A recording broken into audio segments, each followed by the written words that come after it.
All right. All We right. are live. All right. So first of all, foremost, I want to say, call all Yahawah by Shema Mashiach Yahawah. Give all praises to the Abba Yahweh, our Father, and our Lord and our King and our Savior, Yahawah Shai. Baruch Yahweh, Baruch Yahweh Shai. We're gonna get this show on the road. This war zone is wars and pestilence prophecies and how to treat your brother and show him brotherly love. And I'm gonna start it off right now. Anybody got any questions? Anybody want to lay anything out there? We could just go around for the introductions. Okay. Hey, Shalom, Shalom, Israel. This your brother Yahshua. Hey, Shalom, Israel, it's your brother Shalak.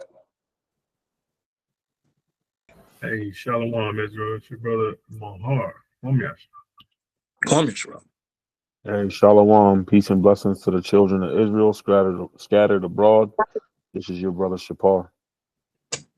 Hey, Shalom, Israel. It's your brother Aniel. Peace and blessings.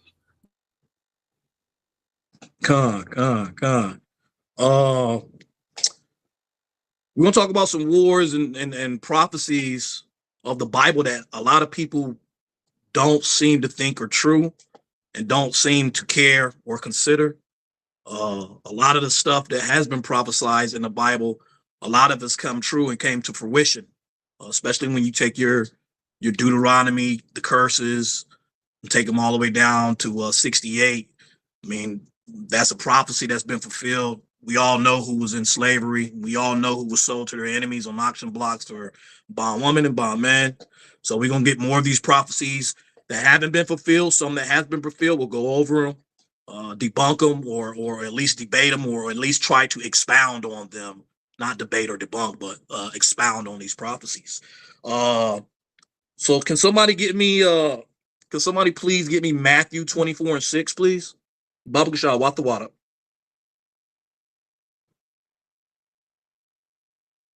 Whoever's ready. If not, I'll read it. Khan, I can read it for you, King. Con.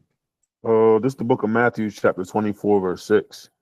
And ye shall hear of wars and rumors of wars. See that ye be not troubled, for all these things must come to pass, but the end is not yet. Let me keep reading. No, you can stop right there. So right there, we're already witnessing wars and rumors of wars.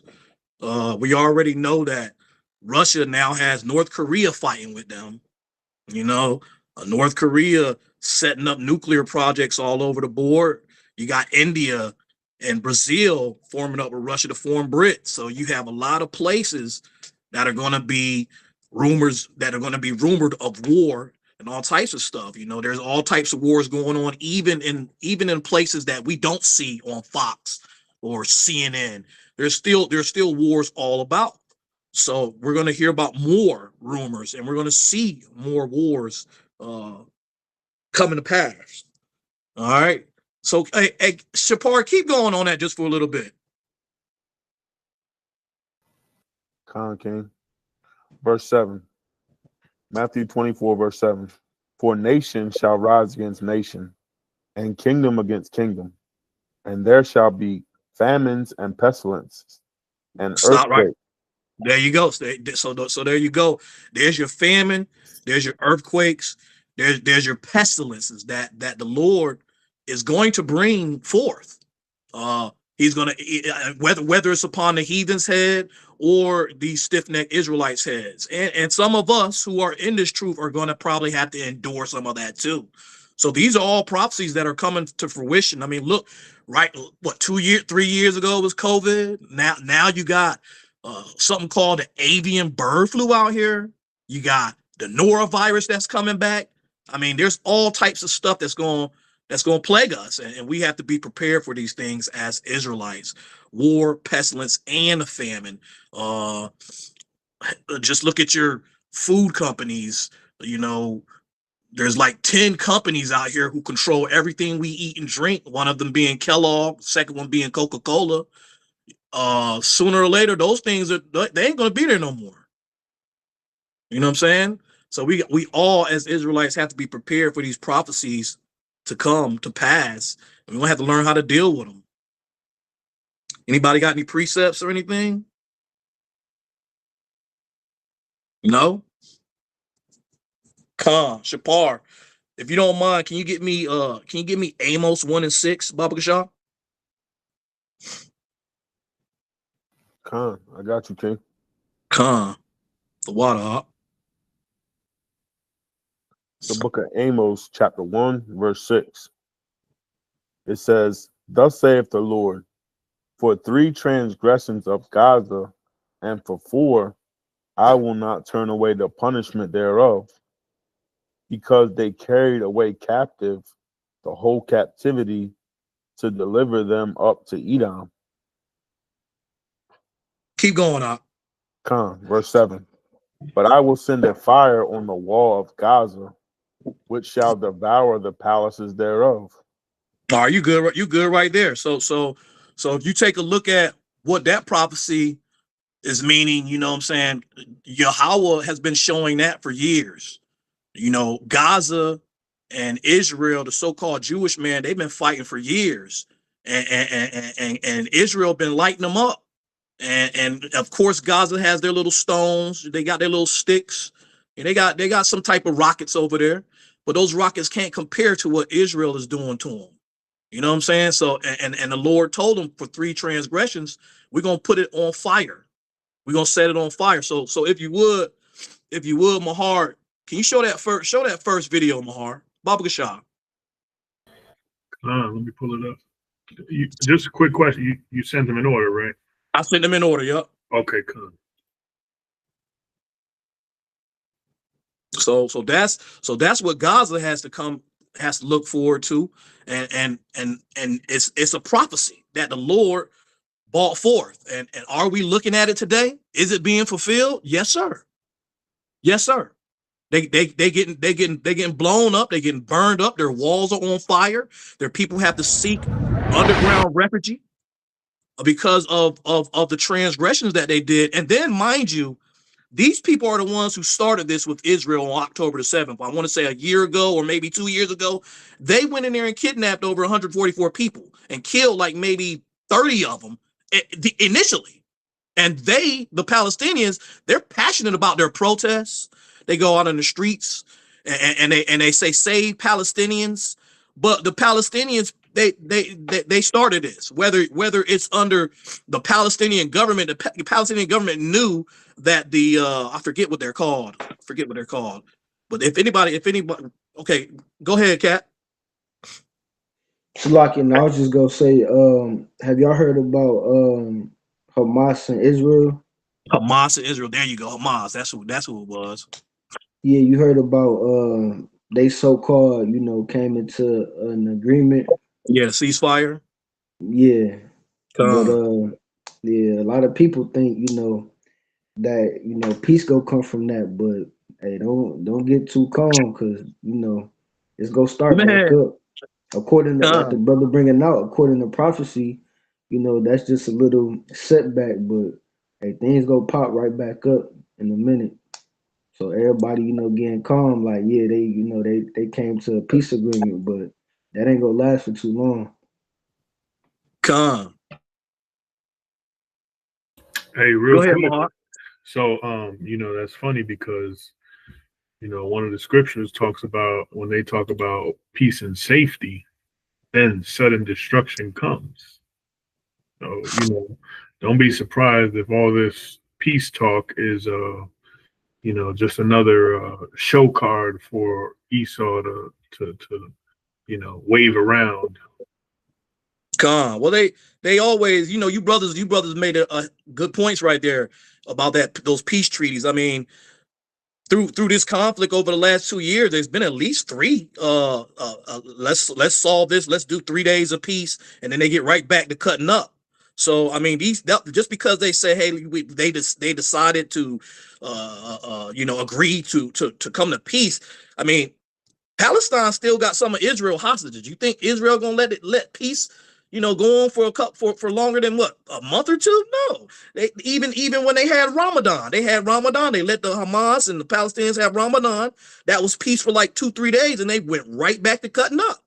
So yeah, you brothers got a point, but and Yahshua got a strong point. That peace, it ain't gonna last. It's not gonna last.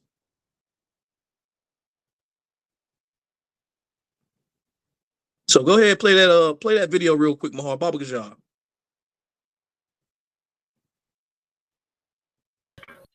Fair use Fair use. for all you YouTube freaks that like flagging videos. Fair use. So as you can see right here, these are buildings coming down in Gaza for their transgressions. You hear those people screaming? Those are people in that building too. That building ain't evacuated. And look at that right there.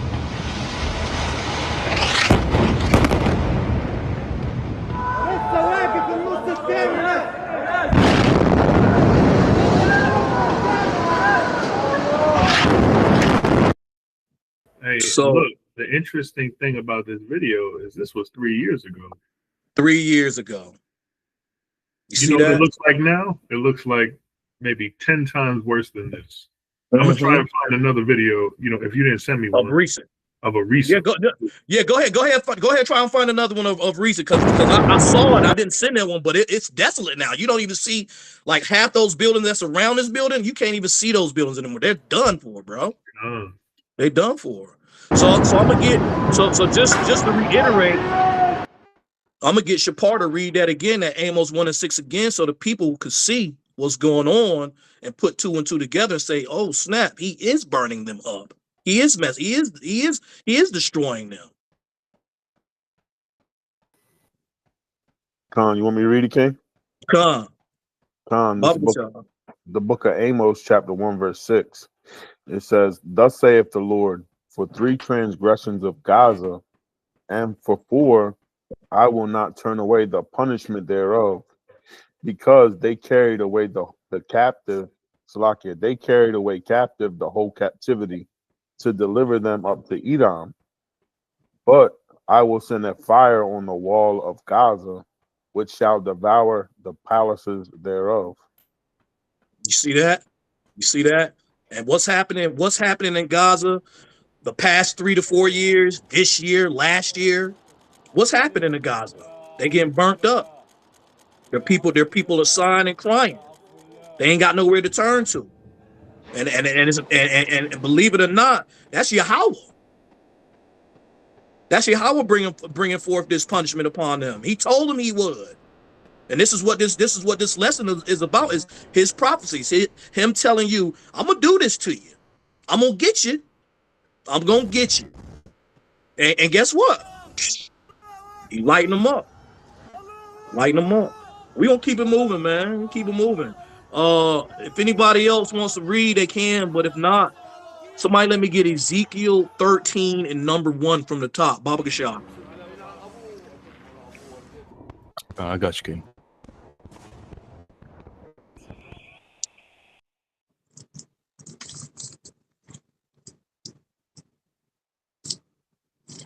Khan, you ready up?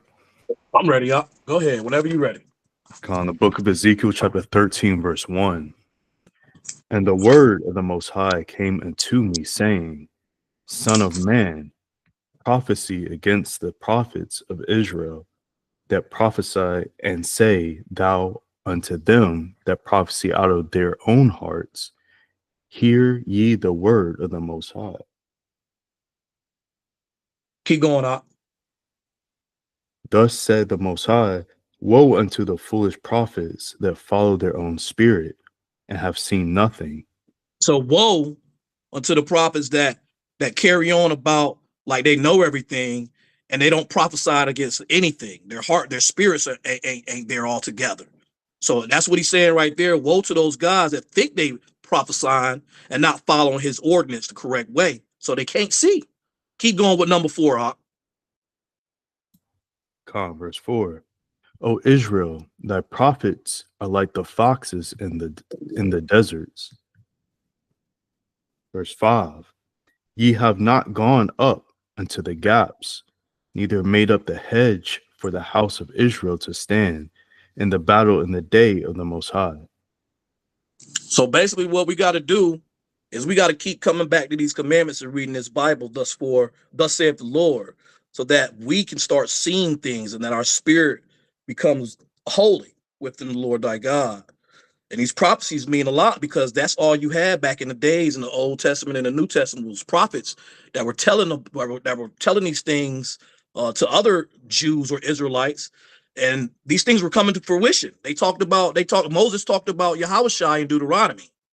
You know, somebody get me that real quick. Somebody get me Deuteronomy 18:18. Is it Deuteronomy 18:18? So these prophecies come true, man. These prophecies come true. And we all got to get ourselves together so we can start seeing things the right way. Which one do you want? Raise them up a prophet? Baba Kashah. I got you, Ken. The book of Deuteronomy, chapter 18, verse 18. It says, I will raise them up a prophet from among their brethren, like unto thee, and will put my words in his mouth, and he shall speak unto them all that I shall command him.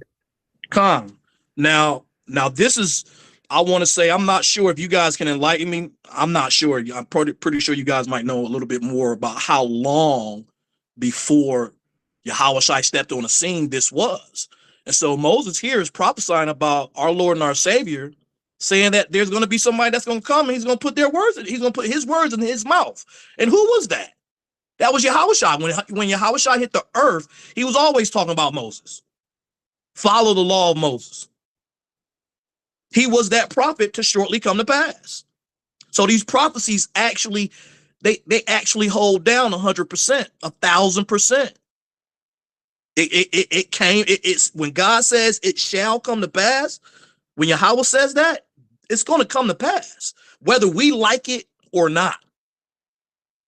Heathen, Israelite, dog, cat, it's going to come to pass. So that was all. That's a good one right there, because that's a prophecy that already came. We already know that. We already know a bunch of prophecies that already was told in this Bible that already came. So that was a good one right there. So let's jump back to Ezekiel.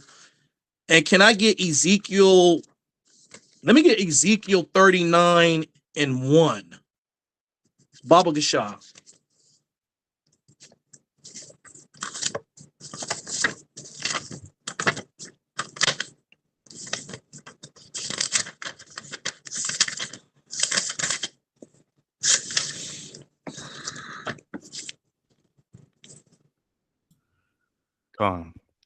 It's the book of Ezekiel, chapter 39, verse 1. Therefore, thou son of man, prophesy against God, and say, Thus saith the Most High, Behold, I am against thee, O God, the chief prince of Meshech and Tubal. Keep Verse going. 2. And I will turn thee back and leave but the sixth part of thee, and will cause thee to come up from the north parts, and will bring thee upon the mountains of Israel. All right, so this right here, this hasn't happened yet. All right, so here's more future prophecy, and we can already see Russia is in the lead of annexation. And them boys love to annex some things and say, well, it was Russia anyway. It was not the Ukraine. What are you talking about? I don't know anything about the Ukraine. They love annexing, man. They love taking away things. And if you look at Putin's little do-boy, you look at his do-boy, Donald Baby Hands Trump. Now Donald Baby Hands Trump want to take over things like Putin, Canada, the Panama Canal. He wants to name the Gulf of Mexico the Gulf of America. So these guys are pen pals. These guys are bosom buddies, man. And the prophecy states that it'll be Russia and a whole bunch of other people at the mountains of Israel, which has not happened yet. Has not happened yet. So here's more prophecy that people can eat and try to decipher it and basically get their brains right to say this is coming. The words of Yahawah is most certainly true. And you could tell by the prophecy. That's how I came into this truth. This book is unlike any book on earth. It's the most relevant book on this planet. You know why? Because this book got some magic to it. There's prophecy in here. You can't find prophecy in no other book. You ain't gonna find it. Other people might try to emulate it, duplicate it. That's why you got these movies out here: Dragons of Thrones, House of Dragons, Lord of the Rings, The Matrix. The Matrix in the Bible like 3 times. The word Matrix in the Bible 3 times. All these movies, Terminator, all these movies come from this Bible. All your TV shows, everything that you could think of comes from this book right here, the most relevant book on the planet. And it's only because there's prophecy in it, magic. Something happened here. Oh my gosh, and it came to truth. What?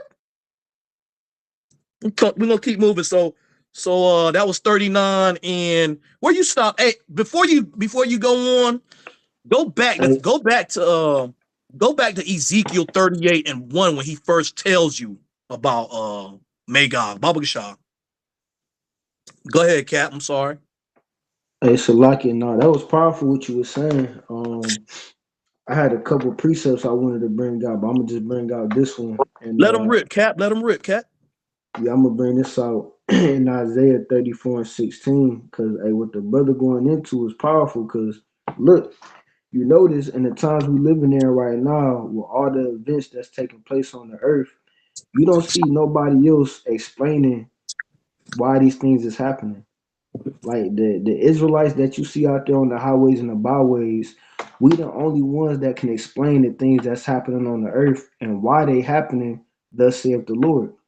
Why can't the Muslim? Why you don't see the Muslims out there on the highways and the byways with the Quran explaining why wars is going on in Israel, explaining why is different pestilences and famines happening on the earth? Why they ain't out there explaining why wildfires is happening in California, right? All these other religions, they can't explain why these things happening. They confused just like everybody else, right? But I'm gonna bring this out. This the book of Isaiah, chapter 34, verse 16. It says, "Seek ye out of the book of the Lord and read. No one of these shall fail." So the Lord said, none of these prophecies gonna fail, right? It says, none shall want her mate. So none of these other, books or doctrines or philosophies or religions can come up against thus saith the Lord, right? Because like I said, all those that that's in Egyptology, they can't explain why these things happening on the earth, right? Everybody that's in the Roman Catholicism and Seventh-day Adventists, all these other religions, they can't explain why these things happening. So I'm gonna finish it off. It says, "For my mouth it hath commanded, and his spirit it hath gathered them." Right? But that was all I had on that. Con. That was mighty. That was powerful, bro. That's powerful because it's in line with what we talking about today. Very powerful, yo. Very powerful. So, Anael, can you go back to Ezekiel 39 and start at 3 for me, Baba Gashah? Did you still want the 38 or just go to 3? Yeah, read the 38 first. Read the 38 first, Baba Gashah. My bad. So it's Ezekiel 38:1. And the word of the Most High came unto me, saying, Son of man, set thy face against Gog, the land of Magog, the chief prince of Meshech and Tubal, and prophesy against him. So what we gotta do is we gotta gird up our loins and be ready for these so-called Edomites. Of course, Magog is Russia, but where do most of the Edomites come from? The Caucasus Mountains. They come from over there. So we gotta have our face straightened, and we gotta prophesy against these devils. All of Magog's children, all of Esau. We got to be straight. We got to know that these prophecies gonna come to true, and the Lord gonna get us up out of here. As long as we keep enduring, He gonna get us up out of here, man. As long as we do what He say, He'll get us up out of here. So go back to 39:3 And read that for me. Baba Gashah, walk the water. Khan, Ezekiel 39:3. And I will smite thy bow out of thy left hand, and will cause thine arrows to fall out of thy right hand. Verse 4. Thou shalt fall upon the mountains of Israel, thou and all thy bands, and the people that is with thee. I will give thee unto the ravenous birds of every sort. You see that? You see that? So that's why I was saying just a few seconds ago, is all we got to do is turn our face towards Magog, prophesy against him, keep following his law, keep having the faith in Mashiach Yahawah, do these commandments, and the Lord gonna bring us out of there and make us victorious. Go ahead, Officer Shalak. Hey, Khan, real quick, I just want to add on to what our brothers are saying. If I can get a precept real quick. Go ahead. And just like how the mighty Captain Yashawan, was implying on how come you don't see all these other religions on the streets talking about all the destruction, the war, earthquakes, pestilence, and disasters, all that stuff that's going on across the world. Why they're not doing that? We understand that in Isaiah 8:20, it says, to the law and to the testimony, if they speak not according to this word, there's no light in them. And they don't want to go into the word because they know that the word is only meant for a group of people, the Israelites, and the word has also a lot of destruction and death coming to, the nations round about. So the precept I want to get is Jeremiah 28:8. And just like how you see the brothers that are out there on the highways and byways, they're doing what the old prophets used to do. I have yet to see Billy Carson, Joel Osteen, T.D. Jakes, and them do what Jeremiah 28:8 says. And it says in Jeremiah 28:8, the prophets that have been before me and before thee of old prophesied, both against many countries and against great kingdoms, of war and of evil and of pestilence. So that's what's coming to pass. And in the next verse, it says, the prophet which prophesieth of peace, when the word of the prophet shall come to pass, then shall the prophet be known that the Lord hath truly sent him. So you have all these prophets, so-called prophets and leaders and teachers that are out here talking about peace, prosperity, and love, right? But yet the whole world is getting blown to smithereens. So where's all this peace and love coming from? You got half your state in California on fire. You got people still getting gunned down in New York. You got people doing all types of murderous killings throughout the whole world. But yet these people out here speaking peace. That's how you know the Lord didn't send them. The Lord sent the prophets to prophesy of evil, pestilence, and war against great kingdoms. And where we live in, Babylon, a great kingdom. So that's all I got, and I yield. Khan. Great precept, Bob. Great precept. All right, so mighty powerful too. Thank you, brothers, for helping me out, because I wouldn't be able to do this without y'all help, for real, man. So thank you guys. Hey, Aniel, keep reading what you was keep going where you was at. Khan, Baba I will give thee unto the ravenous birds of every sort, and to the beasts of the field to be devoured. Thou shalt fall upon the open field, for I have spoken it, saith the Most High. And I will send a fire on Magog, and among them that dwell carelessly in the isles, and they shall know that I am the Most High. Now, see right there, he said he put an exclamation point on it. He said it's gonna be me. Everybody gonna know it. Everybody gonna know it's him. They're gonna tremble when he put that fire on them and destroy them. And he gonna use us to do some of that fighting. He gonna use us to do some of that killing. I mean, it's gonna be bad for the heathen. And this is prophecy.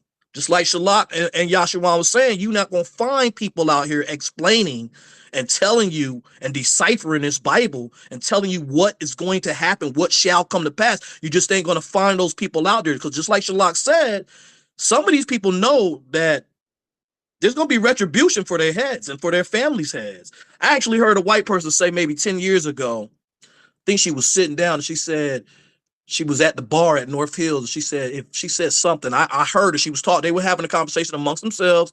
And she said, what if God is black? She said, if God is black, we are in trouble.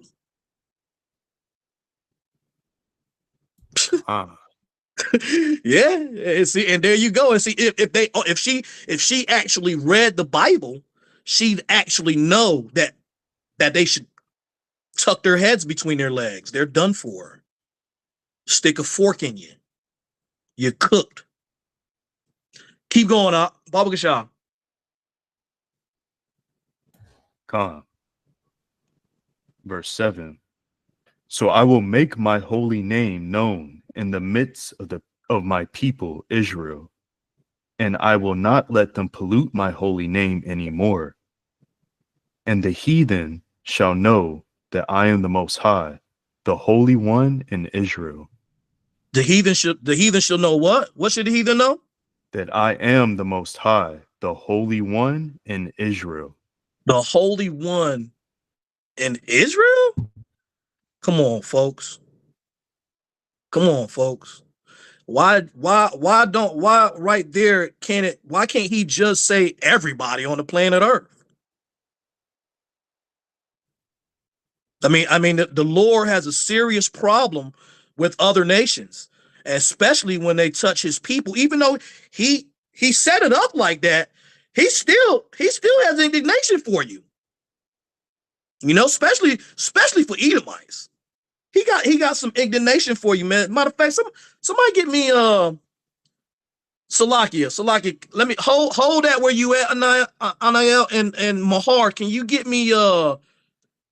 me Isaiah 34 and 8?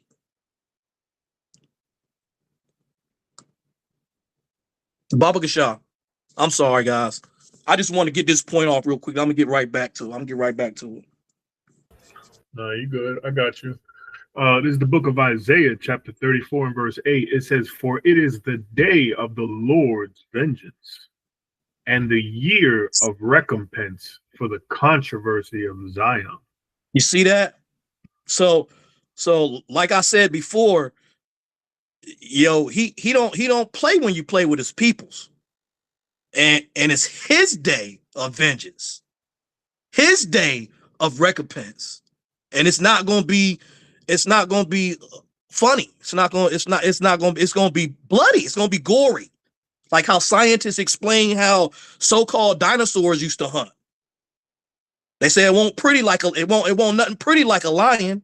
It's nothing pretty. It was gory. Like the animals will be living and running with their intestines still hanging out. Bad things happen. And that's what's gonna happen when the Lord comes back and bring that vengeance, man, and that recompense. All right.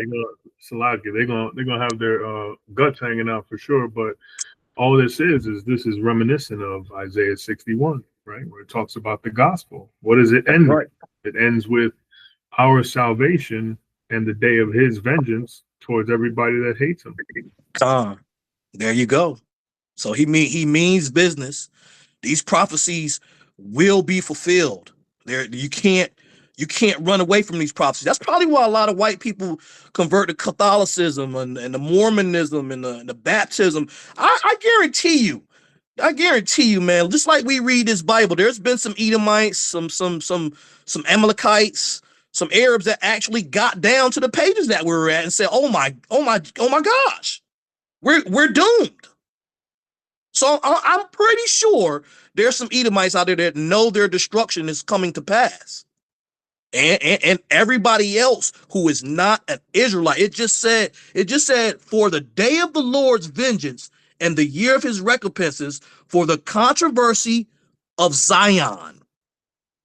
That means if we were in court, you'd have Yahawah as our lawyer, and then you had Yahawah as the judge. And the prosecution is going to come forth with that win. All 12 jurors for the country and the people of Zion. All 12. All right, so Anael, go ahead and jump to Ezekiel 39:9 for me, Baba Kashah. Khan. It's the book of Ezekiel, chapter 39, verse 9. And they that dwell in the cities of Israel shall go forth, and shall set on fire and burn the weapons, both the shields and the bucklers, the bows and the arrows, and the handstaffs and the spears, and they shall burn them with fire 7 years. Verse 10. Keep going. So that they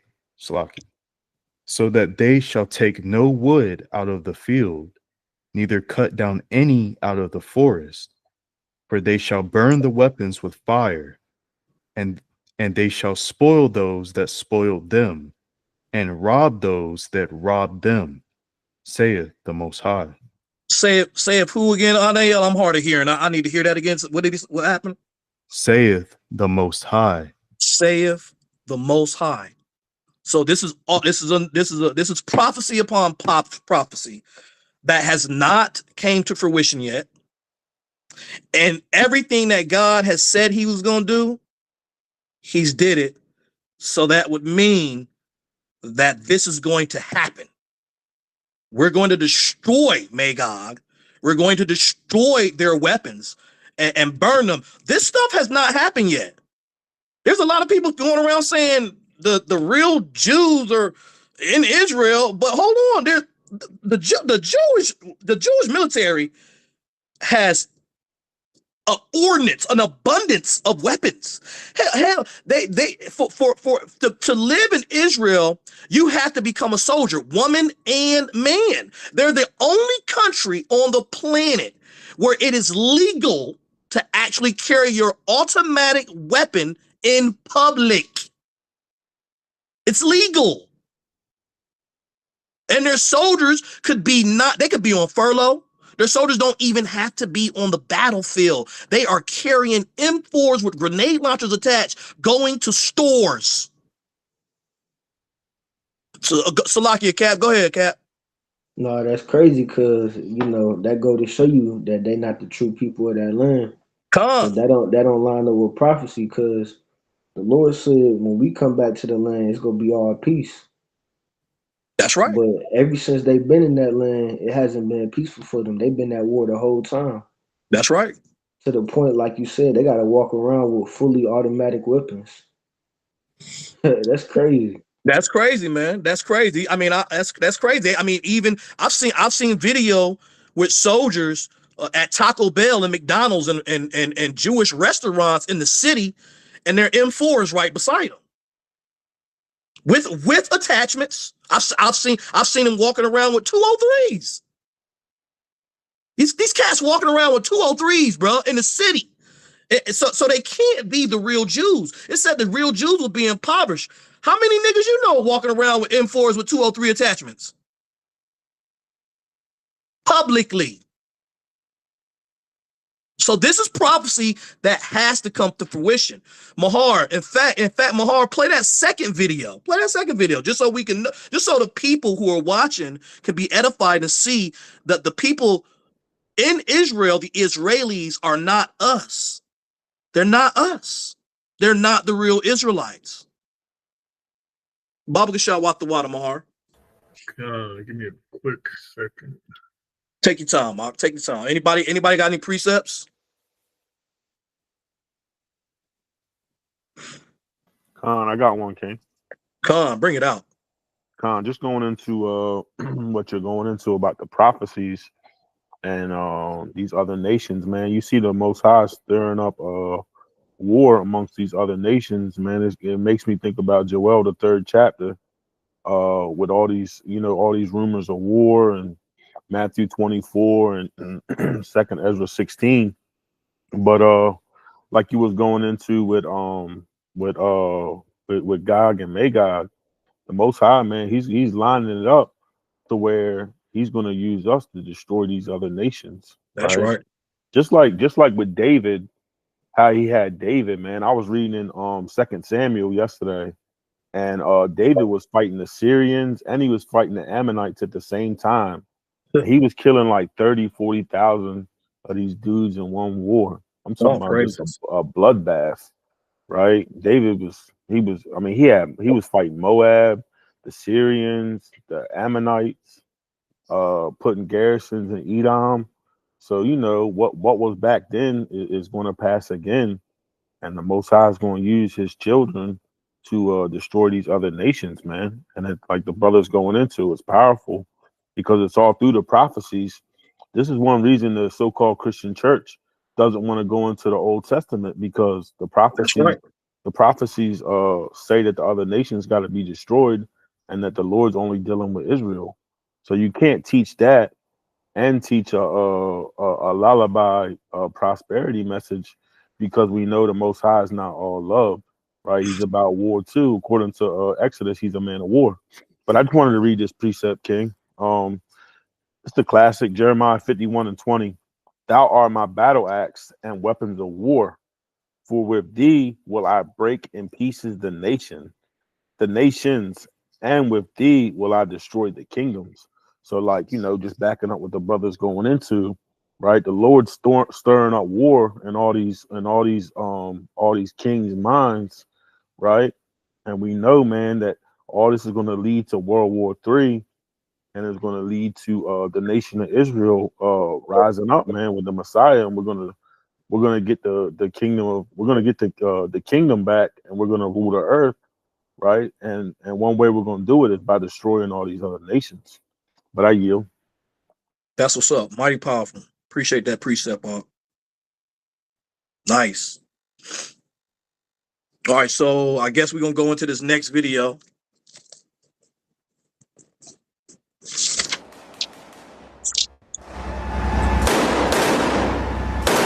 If you look closely, those are Israeli soldiers, and doesn't look like they're impoverished. Look like they got on nice vests, got on some nice camo, and they got some beautiful weapons right there. That's what it looked like to me.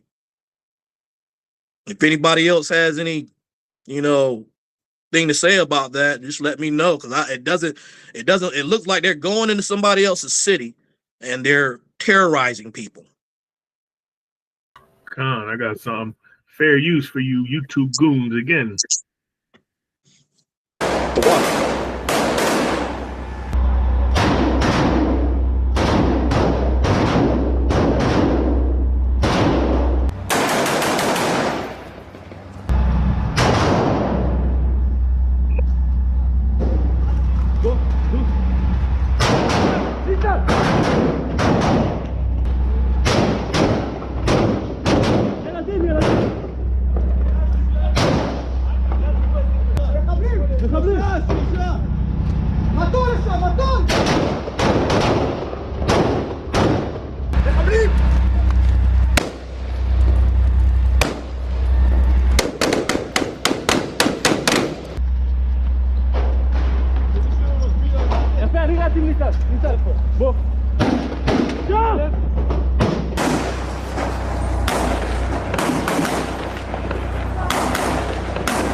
So that's them tearing stuff up right there, guys. Look at this law missile this guy's got on his shoulder.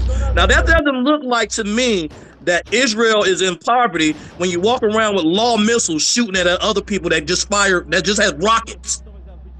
They don't have the type of military that Israel got. Israel having field day. Look, you got dead bodies. And that don't even look like a soldier. Oh, there's an RPG. Okay. Who knows if they could have planned. Look, 203s. They don't look impoverished to me. All right, we're gonna keep it moving. Somebody jump and give me that Exodus though. That God is a man of war. I would just want to lay that out there.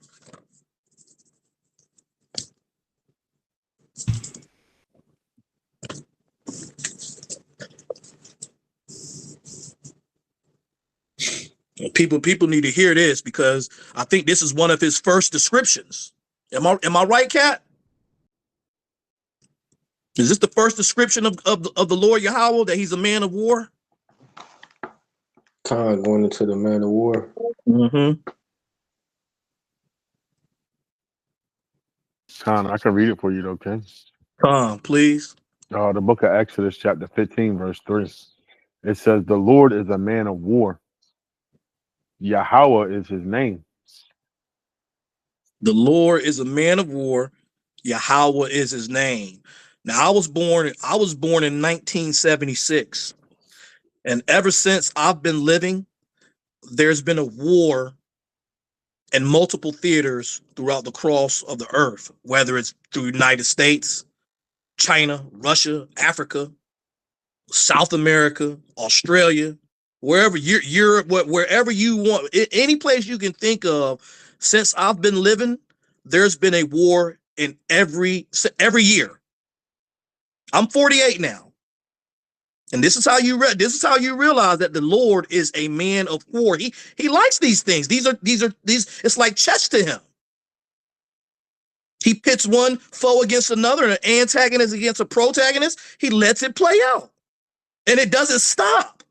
These are ongoing episodes, ongoing sagas of his movie. And the first description is the Lord is a man of war. So there's not only just like this. So after I get done, Mahar, play that third video. After I get done, play that third video. But just like I was saying, it's an ongoing thing with him. And he's gonna pay tribute to who he wants to. He's gonna give those guys that country, until the end. And then there'll be no more war. We will run things, just like it said in 39, Ezekiel 39:9. We're gonna burn all weapons. And there will be no more war. It'll be peace in Israel. You won't see people running around with M4s with 203 attachments. You're not going to see people running around shooting law missiles. You're not going to see that. No RPGs, none of that, man. No Hades missiles from Apaches or Scorpion helicopters, none of that. You're not going to see any of that. All going to be gone for, all going to be done. And that's prophecy. It's what I've been reading. It's what I've been talking about all day, all night. That's prophecy. It says that when we get back into the land of Israel, there'll be no more war. Well, guess what, folks? It's war everywhere, man. Everywhere. So we're gonna play this last. I think this is the last war video that I need to even have up here. Really, I need to play no more after this. This should be it, just to show everybody everybody's going at it. Everybody's going at it. It don't stop with the Ukraine. It don't stop with America. Everybody's going at it, bro. There's war everywhere. From the growing clashes in Mozambique in the east, let us now shift our focus to West Africa, where insurgent and terrorist activities are on the rise and creating havoc for governments. In the West African country of Benin, which is sandwiched between Nigeria, Togo, Niger, and Burkina Faso, at least 28 soldiers have been allegedly killed in an attack in the northern part of the country. Authorities said that the attack took place near the border with the insurgency hit Burkina Faso and Niger, known as Point Triple. In a statement, the country's National Guard chief said that the attack was a hard blow to the security forces and added that the position attacked was one of Benin's strongest and most militarized in the region. Authorities in Benin have further said that about 40 assailants had been reportedly neutralized in the ensuing attack. Now, attacks in northern Benin have been increasing in recent years, with authorities blaming the members of the Islamic State and Al-Qaeda groups based in neighboring countries of fueling violence in the West African country. Benin's coastal neighbor, Togo, has also suffered similar attacks as these terrorist groups increase their presence beyond West Africa's central Sahel region. Moreover, Burkina Faso and Niger, along with Mali, have also for years endured insurgency driven by groups linked to Al-Qaeda and the Islamic State Sahel province. However, this is not the first time Benin has seen such an attack in its northern region. In addition to the most recent assault on its troops earlier this week, in December of 2024, gunmen killed 3 soldiers who were guarding an oil pipeline in the northeastern city of Malanville. That should be In enough for that, another Bob. attack in June last year, Everybody should get it by now. That, man, I mean, this is going on everywhere, not just the Ukraine, not just Gaza, Persia, Lebanon, Israel. There's a war in almost every country, every continent you can go through. There's gonna be some people killing each other, because that's what the Lord is. He's a man of war. All right, so moving on. Anybody got precepts? No? All right. Well, somebody get Isaiah 63:1 for me. Baba Gasham.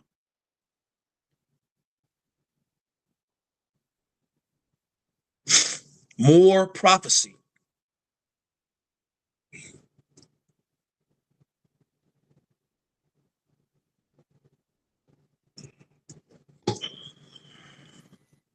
I got it, King. The book of Isaiah, chapter 63, verse 1. It says, "Who is this that cometh from Edom, with dyed garments from Basra? This that is glorious in his apparel, traveling in the greatness of his strength. I that speak in righteousness, mighty to save. Wherefore art thou red in thine apparel, and thy garments like him that treadeth in the wine fat? I have trodden the winepress alone." So this is going to be Yahawah coming back, and he's going to destroy some of these continents by himself without us. Man, he don't need us. And this is prophecy that has not been fulfilled yet. He has not come back yet. Because Edom and Basra don't have their heads stomped out yet. So this can't have already happened yet. Keep going on. Verse 3.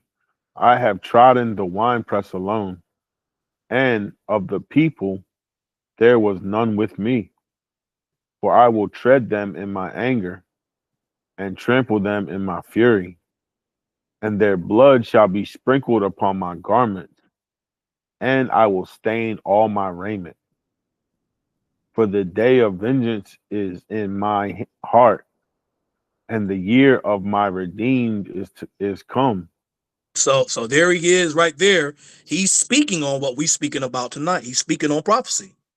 He knew that this would come to pass, that he would come back. And when he came back, he knew that he would come back not as the lamb, but as the lion. And I'm sorry to say this, but the nation's going to get roared upon, man. Not only is he going to be roaring, he's going to be biting. And when Yahawah start biting, it's going to be arms and limbs being torn off. Like he said, he said he'd rather stomp people out, man. That's gangster right there, man. That's hardcore, man. Not spear him and slice him up. He want to stomp you like he on the wine press stomping grapes. One of his favorites is his favorite thing to do is to drink that wine. He liked that wine. He said he gonna stomp people's heads out. It's not good, man. It's not good. Keep going up.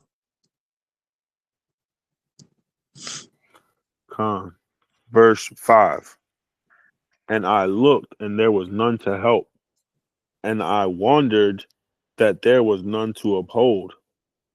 Therefore my own arm brought salvation unto me, and my fury it upheld me. Wow. So that's just how angry our Lord and Savior is going to be when he arrives back. He's going to be that angry that he's going to do all of this alone. And to see the look on that man's face, man, an angry so-called black man, that man, and the nigga looking like Wesley Snipes. The nigga said the nigga was burned in the furnace, man. So he probably, the nigga around here walking around like Idris Elba, so he got the mean face on.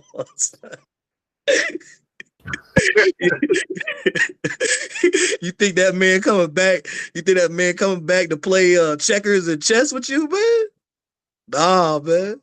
Nah, man. Hey, look. He gonna destroy it. He gonna destroy evil Israelites too, though. I mean, it's not gonna stop with the heathen. He gonna destroy those who don't do what he says, as he says.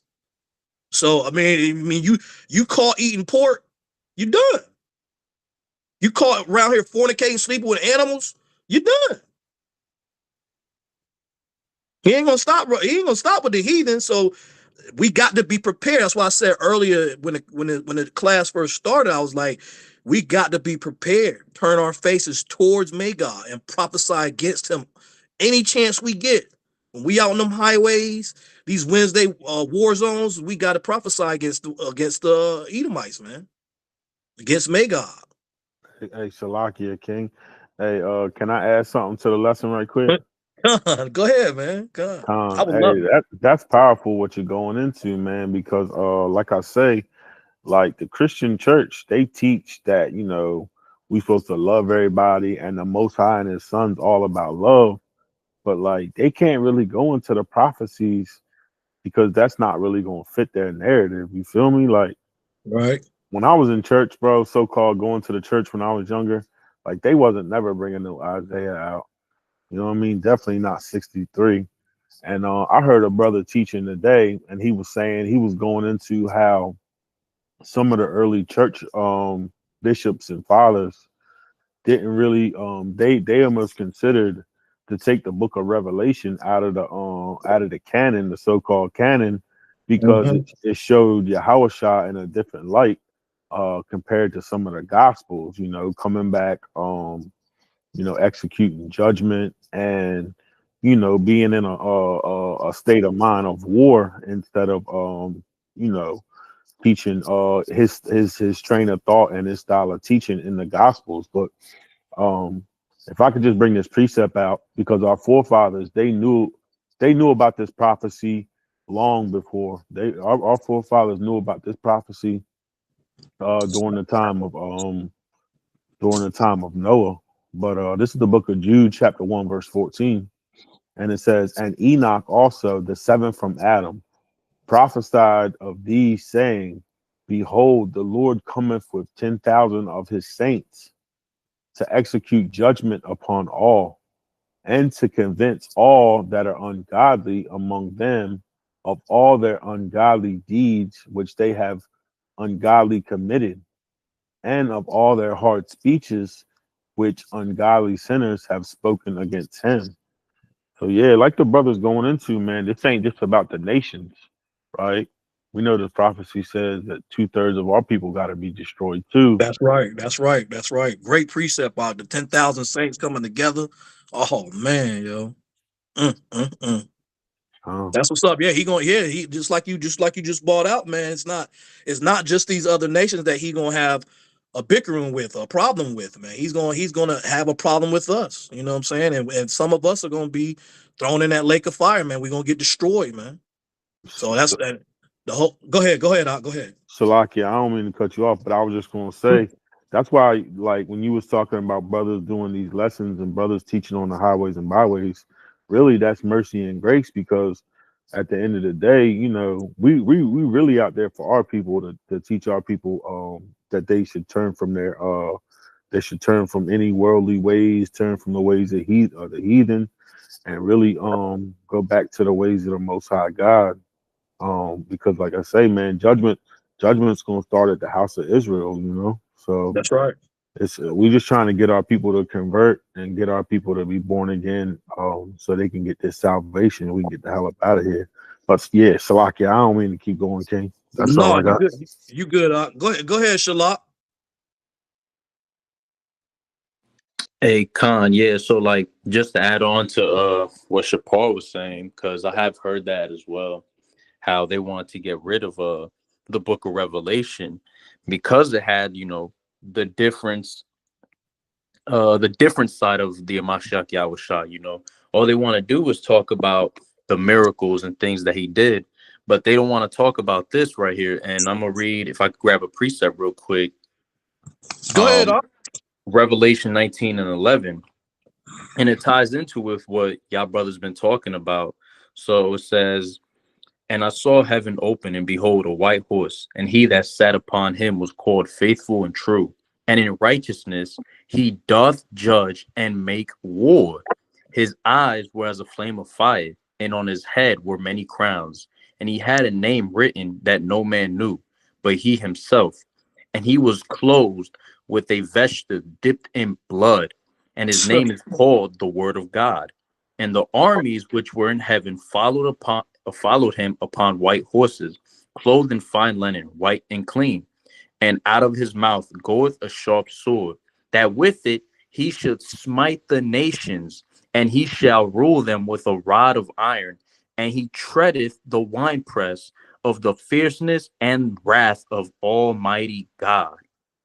So you see that, that when Yahawah come back, he's not going to be that lamb anymore. He already came back as the lamb of sacrifice. And like how you said, Officer Hezekiah, he's coming back. He's going to be that lion. And that's why you had those early, church fathers and bishops and whatnot going, oh, we got to get rid of this because all we want to talk about is the good things, all the miracles. Oh, the quote unquote love that even though Yahawah was preaching that love only for Israel, they somehow want to implicate themselves in it. Well, they just want to keep the good parts, but they never want to talk about the bad. Like nowadays, Salakia, but nowadays they want to do replacement theology, say that Israel is actually the church. Well, okay, you want to take all the good that comes to Israel, but what about all the bad that came to Israel, like all the curses? They don't want to deal with that. Right, they a powerful precept, brother. That was a powerful precept. I had that on the queue. So good one, man, good one. But yeah, okay, man, going back into what you were saying, yeah, man, they don't want they want these smooth things. They don't want to know about the good and the bad. It's like when you were young and we all been to funerals. We all been to funerals and we might have known how that nigga acted or how she acted, right?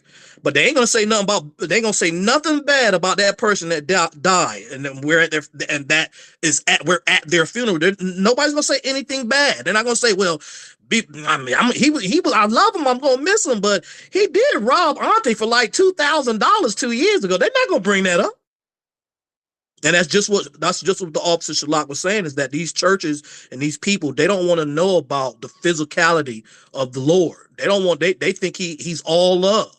Every time I talk to somebody about the Lord, the God of love. That's all you'll hear, man, is the God of love. He loves everybody. But you got to find that for me in the Bible. Not Pastor Jennings and not Pastor Franklin telling you that God is all love. You actually have to find that and prove that in the Bible. Hey, Salakia, real quick. Hey, Shalom, Cap. Yahawahscam, Yahawah Barakatah. Hey, shalom to y'all brothers. Yahawahscam, Yahawah Barakatah. Hey, that's a mighty point. And I wanted to kind of touch on, and if you're listening, what the brothers is bringing out about the early church, it's heavy because when you look at the one of the things that we did a couple weeks ago, we were going into a little bit of like textual criticism over at Officer Kazak's house, and we were going into even like hermeneutics, right? When you're going into studying words and phraseologies, and even in some cases idioms. But going into that early church, brothers was going over some heavy points, because even when you go into, let's say, like the virgin birth, or the law is done away with, or salvation for all, you may ask yourself, and if you're like coming in this walk, you're asking yourself, well, why did Paul write it this way? Or why did the author of Hebrews word it this way? And, it does say virgin here in Matthew, as far as Mary being a virgin, and all these different concepts. But we got to realize our King James Bible, again, going back to the early church, our King James Bible, does anybody know, real quick, does anybody know how many translators King James appointed to translate from the Latin to the English? 40. I'm gonna go with you. Can I go first or what? Yeah. I was just asking. Go ahead. I want to say 47. About that, right? 47, 54, some would say 50, some would say 60. Exactly, right? So does anybody know that these guys that was translating the Bible 17th century, 1600s, they had a bias. So when Officer Shapar was saying, and Officer Shalak was going into them removing the book of Revelations, that's 100% correct, right? And the reason why is because there's a bias that was going on with the translators when they were translating these manuscripts. So, for instance, it may say virgin in English because they were already taught the virgin birth before they did the translation. So instead of saying a woman of marriageable age, or they may have an actual Hebrew word for that, which I think is Amma, they just said, hey, well, we'll just put virgin here because the virgin birth is about 4th century. That's a 4th century concept, right? So that's 100% correct when we say, you don't think they were already taught. This is the Church of England, I believe, as well. Like, these translators were the Church of England. So they had a heavy dose of virgin birth. They had a heavy dose of the Trinity. So you'll see different wording in the King James, and you'll say, man, sound like they teaching the Trinity, right? So as Israelites, we got to go back and really understand it, because if you just leave it up to the translators and even leave it up to definitions alone and not get context, you'll go around teaching that Christ is God. And just to kind of put a bow on it, when brothers was going into Revelation, right, being removed, that's 100% correct, because if I'm taught a Trinity about God, and God loves me because no matter what I do, because there is no sin, because remember, they were teaching that you don't have to keep the laws anymore, Yeah. then you got to think, well, how can I have Christ, who's supposed to be the most high God, be uh this creature that's coming to, fulfill Isaiah 63 and, the certain scriptures in Revelation. So just understand that and that's why church history is important. And as Israelites, we also are scholars of the text. We don't have to just rely on Strong's. We don't have to rely solely on the church history, because those guys were off. A lot of them were off. I'm gonna yield with that.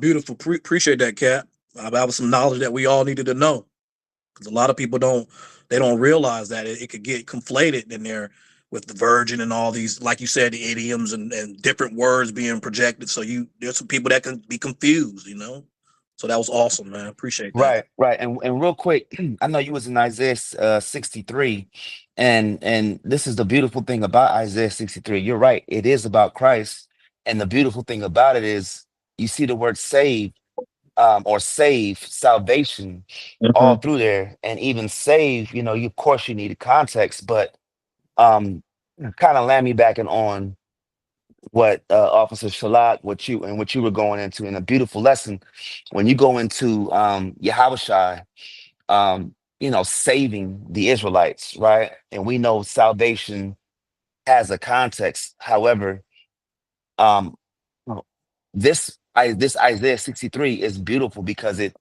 definitely is parallel with Luke 168 about being saved from the enemy and all that hate us. And that's why Zechariah says, blessed be the verse 68, blessed be the Lord God of Israel, for he hath visited and redeemed his people, and have raised up a horn of salvation for us in the house of his servant David. Now look at verse 7. As he spake by the mouth of his holy prophets. Isaiah would be a prophet that was teaching salvation by the hand of Christ, saving the Israelites from the enemy, right? Which have been since the world began, that we should be saved from our enemies and of the hand of all that hate us, right? And so that's just beautiful, because you see, and again, Isaiah 63 and 1, talks about at the end of that, it says, I that speak in righteousness, mighty to save. And then, of course, the salvation is acted out by the Edomites being stomped out. and then that goes with, of course, Esau being the end of the world, and then Jacob beginning it that follows. So all these kind of parallel with each other, and you see that the salvation of the Israelites come at the destruction of the Edomites. I'm gonna yield That's with right. that. That's right. No, that's powerful. That's powerful. It does run parallel because everything that I've been bringing out and precepts that have been brought out is all running around, all based on our salvation and the other nations getting their butts beat, so to speak, dominated, if you will, by feet, sword, and fists. Hey, can I You know, get this one precept real quick? I know Con, you. I Con, know you bring it up. want to. Okay, Con. I just No, want to bring no, this Con, bring up. it Yeah, this is Numbers 24:17. This is you got it? Yeah, I was just about to bring that one out next. Okay, well, should Go I'll read read it. it for you. Read it. Read it. Yeah, I'm gonna read it and then you can teach. Is that cool? Con. That's what's up. I'll read it for you. This is Numbers 24:17. It says, I shall see him, but not now. I shall behold him, but not nigh. There shall come a star out of Jacob, and a scepter shall rise out of Israel, and shall smite the corners of Moab, and destroy all the children of Sheth. And Edom shall be a possession. Seir also shall be a possession for his enemies, and Israel shall do valiantly. You You got it, see King. that? So once again, this is prophecy that has not been fulfilled yet. It has not happened, and this is talking about Yahawah when he comes back. And from what I can see, is there's still Chinese people walking around here, and the children of Seth, they're still walking around here. So Hey, go ahead, real Mohan. quick. That's funny because we all had that same Numbers 24. That's But what's if you up. keep reading, it even gives the description of what's going to happen.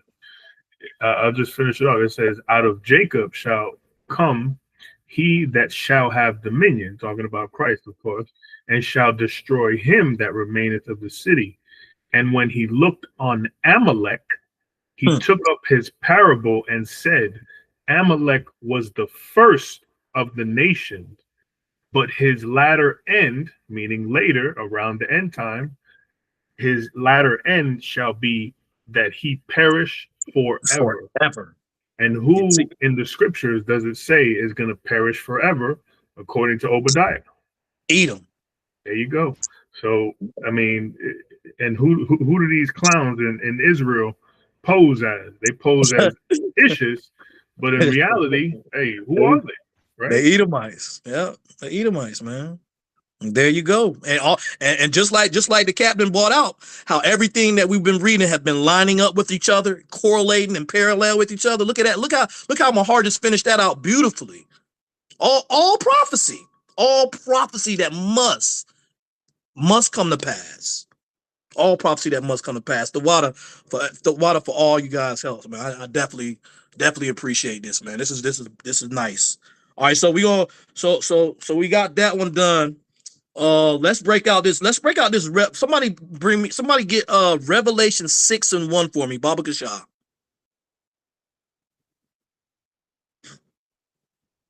Open up these seals real quick and show more biblical prophecy. It's gotta happen. It's gotta happen, whether we like it or not. These things gotta come to pass, man. And this is what the Christian church say. What now? You said Revelation 6 and what? Revelation 6:1. 6 and 1, Khan. I got it when you're ready. Bring it out. Bring it out. Khan, this is Revelation 6:1. "And I saw when the Lamb opened one of the seals, and I heard, as it were the noise of thunder, one of the four beasts saying, Come and see.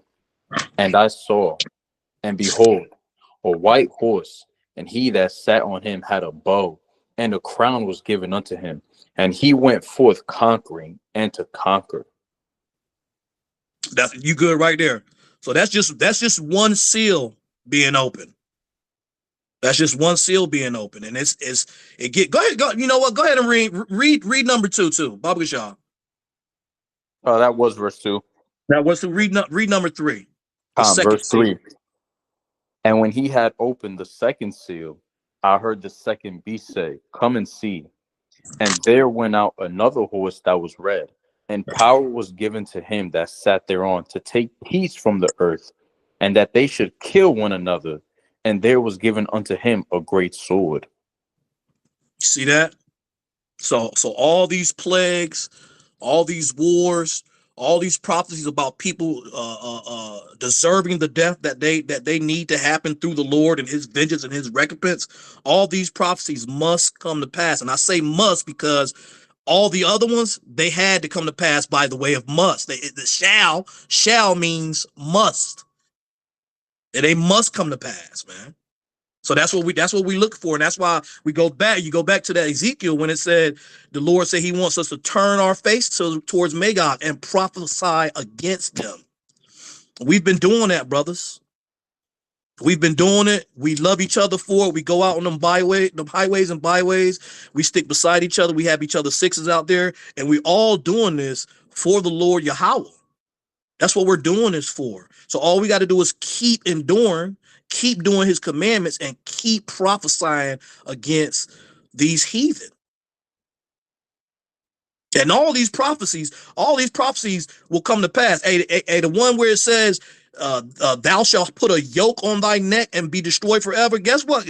I think Yahawah made that happen. That's for disobeying him. He made that happen to us. All these heathens gonna get it too.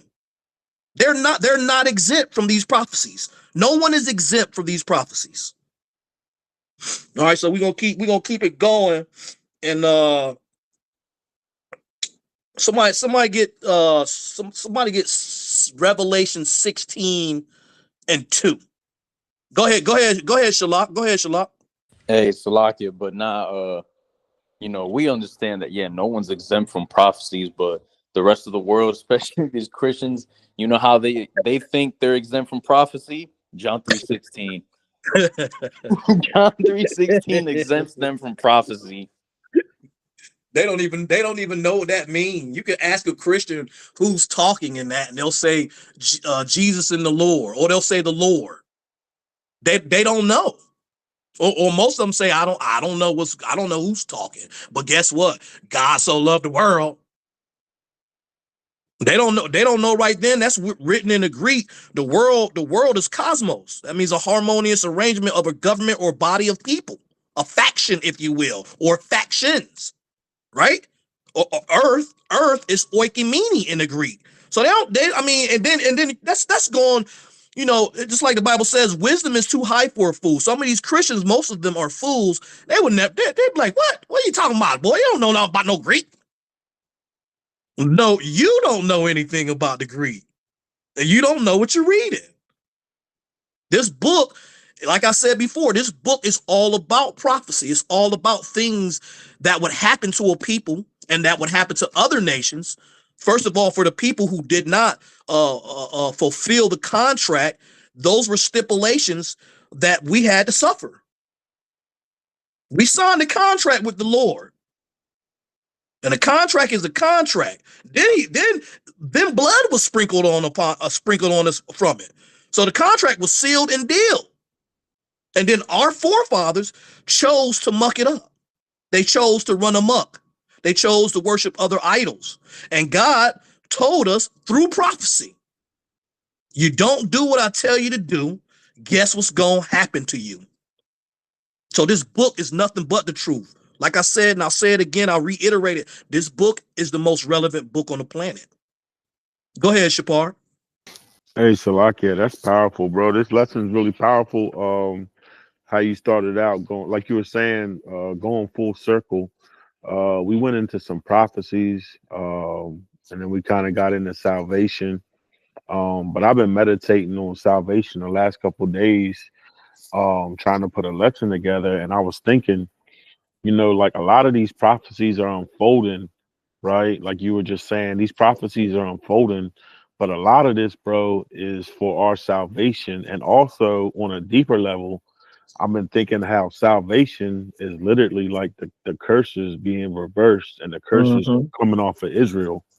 Because like we were going into earlier, we know Christ, he died for our sins, right? And then the next coming, he's going to destroy our enemies. And if you think about that, all that goes into the curses being reversed off of Israel, right? Like the our sins, right? Our like we know that it was prophesied that the other nations will rule over us through these curses if we didn't be obedient. So a lot of these prophecies are unfolding, right? A lot of these prophecies are unfolding, and further prophecies are going to unfold so the nation of Israel can get salvation, right? That's right. We can't be on top and these other nations be on top at the same time. You see what I'm saying? So I mean, to us, it's real simple to understand, but you know, like our brothers and sisters that are still in Christianity, it's kind of hard. It's probably hard for them to fathom, but in order for us to rule, these curses have to be took off of us and they have to be put on these other nations. And in a nutshell, man, that's basically what salvation is. For these curses to be took off of us and these prophecies unfold in these other nations, they basically have to go through the curses now. And that's all I got, King. Con, beautiful, Locke. Beautiful. Somebody get me can somebody please get me Revelations 16 and 4? Baba Gashal Wathawada. God, I'm here, King. Con, read that for me, Anaya. Baba Gashal. It's Book of Revelations, chapter 16, verse 4. And the third angel poured out his vial upon the rivers and fountains of waters, and they became blood. Verse 5. And I heard the angel of the waters say, Thou art righteous, O Lord, which art and was and shall be, because thou hast judged thus. That's right. So if you can look at what he's bringing to the table, next up line could be anything. There's all types of, like I said earlier, you know, we just got through dealing with that virus 3 years ago. Now you got the norovirus out here that's just sprung out of nowhere. You got all types of diseases and all types of stuff coming out of Africa. Now they got the bird avian flu, which right now scientists say is just passing through cows and chickens and other birds. If it gets to humans and humans can now pass it and spread it to other people, I mean, they say it's not really that much of a virus. It's almost common to the flu. It's almost like the flu, but imagine people just like in COVID who have bad hearts, bad respiratory systems, bad lungs, bad stomach issues, kidney failure. All these things, the Lord is going to plague us with these things. These things could hurt us detrimentally. So all these plagues and these curses, these pestilence, the famine, the war, we got to look towards these prophecies and know they know to keep our heads up and trying to get our people up out of these devilish heathen ways, man, because he's going to make these things happen. Read that one more time from the top, Anael, please. Come on, 1 second. Slow. Take your time out.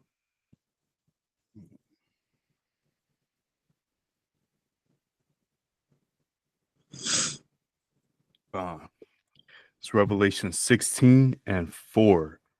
And the third angel poured out his vial upon the rivers and fountains of waters, and they became blood. They became blood.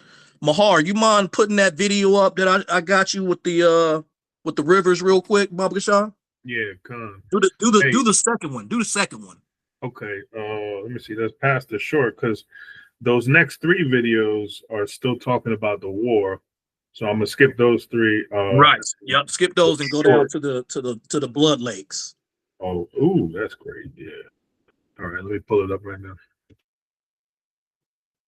So you see that the Lord has a lot of things that he has on his plate or on his itinerary that he plans to delve out to the people of the earth. Now, hopefully, a lot of us Israelites start waking up and start doing these commandments so we don't have to see any of this at a theater near you. And hopefully these other countries, these other heathens outside of the nation of Israel, hey, if they see it, hey, that's on them, man. That's the Lord, you know, doing his due diligence, man. So this right here is happening. Go ahead, King. You want to explain it? Well, I mean, this right here now is happening in like 3 different places. It's happening in America now, but now this is a Chinese river that has formed the blood. It happened in India too, I want to say 2 years ago. But here's the Chinese people going through the Lord plaguing them. The river water in Zhongpan County, Aba Prefecture, Sichuan, has suddenly turned red. A netizen shared this strange phenomenon in a video that spread on the internet on May 30th. The blood-red color of the rushing river has captured the attention of Chinese netizens and instilled fear in many people. Over the years, paranormal phenomena have continuously appeared in China, such as the blood moon, the sky suddenly turning red, or snow falling in the summer.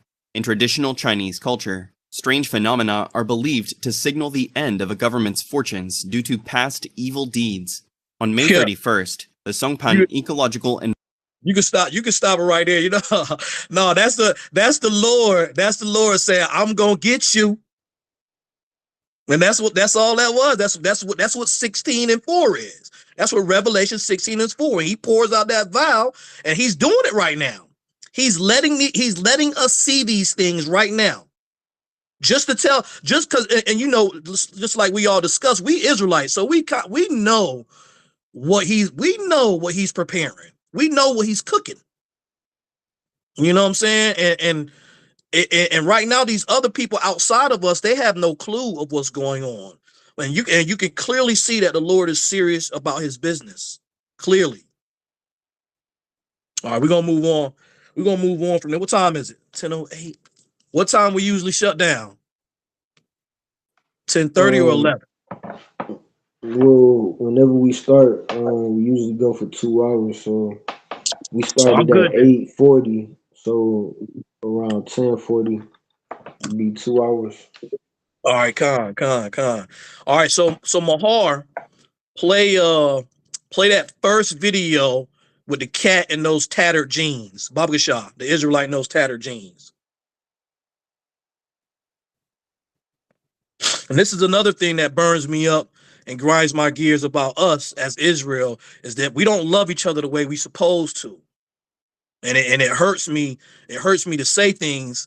It hurts me to recognize these things, because especially in from what I've seen in the past couple of months, even in these Israelite camps, it's getting ridiculous. Now we're supposed to be going out on the highways and byways, bidding people to this marriage. You know what I'm saying? So what does that look like to the people that we're trying to bid to the marriage if we're fighting each other? If we have animosity towards other camps, it doesn't make any frelling sense. It makes no frelling sense at all. It's actually backwards, man. It pisses me off, because we come out here to try and try to help and love our people, rebuke them, correct them, try to bring them back to these commandments, and brothers don't have no love for each other, even in the Israelite community. And it really grinds my gears that we have to go through this, and we have to look at each other, act like fools in the streets and online. It's horrible. For you to not a nigga come up to you, an Israelite dude come up to you and say shalom, and you look at him like he crazy because he don't belong to your camp. That's dumb, man. I'm gonna tell you right now, that is silly. What are people who are coming into the Jews, just like Yahawah said, I think 2 weeks out there on Glenwood, what are other people coming as fresh? They come into this not knowing, they don't have no fringes on, but they want to, they're zealots. They got the zeal, and they want to come into this, and you tell them, yo, man, you ain't got no fringes on, don't talk to me. If you ain't about to join this camp right here, don't talk to me. It's bullcrap, man. And we've been suffering the same thing even before the truth. And that's why we're going to play this video right here, so you can look at some of these ignorant ass Israelites. and see the people that we have to try to correct and rebuke and bring into this truth right now. We have to bring these thugs and these idiots into this truth, and yet we got Israelite camps out here that have animosity towards each other for what?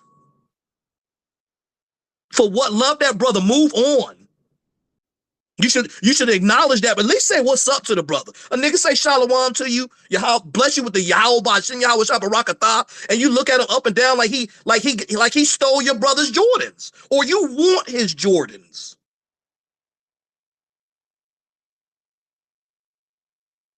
Tell you, man. Go ahead and play that video, Mahar. I'm sorry for ranting, y'all. Murder charges against a mother and her 14-year-old son have been dropped. Get your food! Who? Get in the car? Who? Nay. Get your food! Get your food! If you say one more thing, I'm gonna knock you out. Oh my grandma, say one more thing, I'm gonna knock you out. Oh, say one more thing, I'm gonna knock you out. The man. Salakia. So that's a man. Go ahead, Mahar. Go ahead, Mahar. Dang. You see that? So that's later died from his injuries.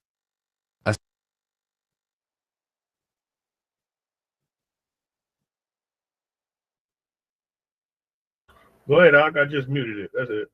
No, you good. So yeah, that's an Israelite man beating on an Israelite woman because she might be talking junk or giving him the smart lip.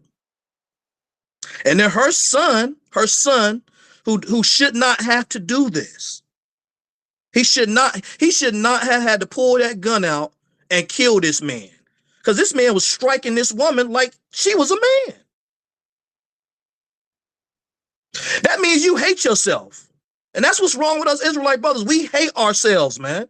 You get up in the morning, you look in the mirror, you say, I hate that nigga. And then when you go outside of your house, any nigga you see, I hate that nigga too. That's self-hatred, man. For a man to put his hands on a woman like that just for being facetious or just being a Israelite woman. You know how some of our Israelite women can be. Y'all know how that could be. But there's no excuse for hitting a Israelite woman or treating your fellow Israelite that way. He told the woman, you better get your food, don't say anything, or I'm gonna knock you out. And he haymaker punched her. A woman. So somebody get me Hebrews 13:1, Baba Gashah. We gonna get on this brotherly love, and then I'm gonna shut it down. But yeah, I'm disgusted. I'm disgusted. I got you. Hey, Salaki, real quick. See, I can get it if she put her hands on a dude first, right? Then you gotta expect to get, knocked the hell out. But to not put your hands on somebody, to just verbally abuse them and then they retaliate with hands, that's kind of messed up. That's messed up. And that show you too that Jake, he had feminine tendencies too. Yeah, what feminine tendencies? Exactly. I'm glad you pointed that out. I'm glad you pointed it out. For him to even want to put his hands on that woman. Even I don't care what she was saying. She could have talked about his mama.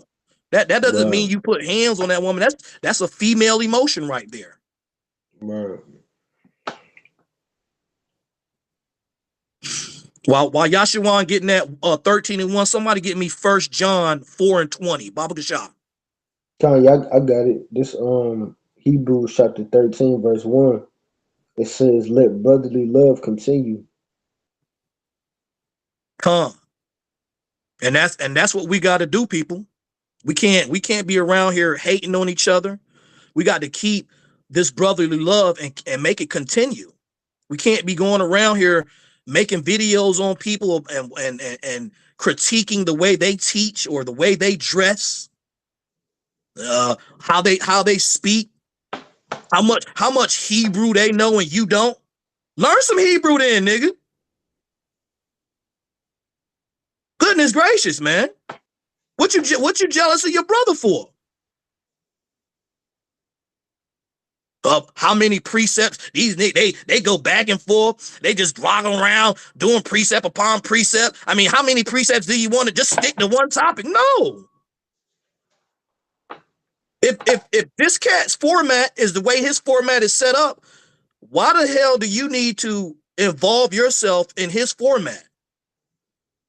If you ain't his boy and you ain't in his camp, and everybody in his camp appreciates his format, man, come on, man. We'll give you the audacity to want to try and critique his format to where it should be like yours or your camps. So this is ridiculous. This is utterly ridiculous what we're going through right now. Somebody got that 1 John 4:20 for me? I got it. Oh, you got it? Con, whoever got it, bring it out. Con's book of 1 John, chapter 4, verse 20. If a man say, I love the Most High, and hateth his brother, he is a liar. For he that loveth not his brother, whom he hath seen, how can he love the Most High, whom he hath not seen? Come on now, bro. Come on.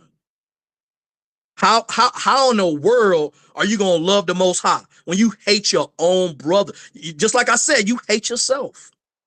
You hate yourself, man. You get up, wash your face, brush your teeth, and you look right at that person in the mirror and say, I hate you, nigga. And that's what gives you the authority to hate everybody else, because you don't love yourself. If you love yourself, you would love your other brothers. Anael, read that from the top for me again. One more time. Baba Gashah. Salaki, Anael. No worries. Come. 1 John 4:20. If a man say, I love the Most High, and hateth his brother, he is a liar. For he that loveth not his brother, whom he hath seen, how can he love God, whom he have not seen? You see that? So you got a lot of Anel Thawada for that. That's beautiful. You got a lot of brothers walking around here with Jesus crucifixes around their necks. You got a lot of brothers walking around here with Jesus crucifixes around their necks and going to church on Sunday, and the next Monday, I got to have that op. I got to kill him, bro. What? What? You go to church, you a God-fearing man, you got a Jesus piece around your neck, and yet you got ops. You want to kill the next man. You want to kill the next Israelite man. Probably from a block, which doesn't belong to you. Probably from some Jezebel triple breed ass Israelite woman, weirdo, who has 5 to 10 niggas on her phone that she just toggles through. I got a nigga to take me out to eat. I got a nigga to take me dancing. I got a nigga to take me to the club. I got a nigga to take me shopping. And you want to kill the next Israelite over that? Say you love God, but you hate your brother in your own heart. You a liar. That's what the book says.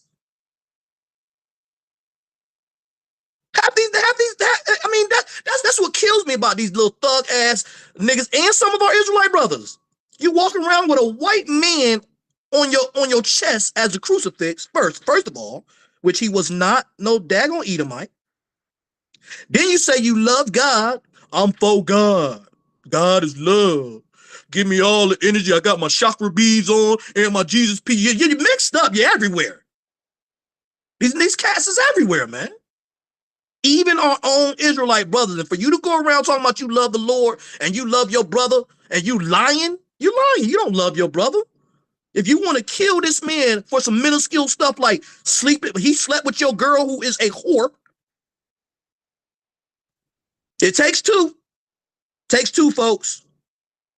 There ain't no man just gonna slip and fall and insert himself into your woman's you know what. It doesn't work like that. You don't slip and fall. She's got to be the one saying, okay, let's do this. I've fallen and I can't get up. Exactly. That doesn't work like that. So for you to want to go after and kill this man or kill the woman for what? You don't love your brother, and you most certainly do not love Yahawah. You don't. Somebody get me. Oh, you know what? Mahar, play that next video, man. See how some of these dumb niggas act, man. Play that next video. These niggas out here is dumb, man. Police are searching for whoever shot and killed a teenager in Brooklyn. The NYPD released new surveillance video of the suspect as he opened fire on Saratoga Avenue and Prospect Place. This happened in Brownsville yesterday. Investigators say that suspect pulled out a gun and shot 17-year-old Craig Bassett in the chest.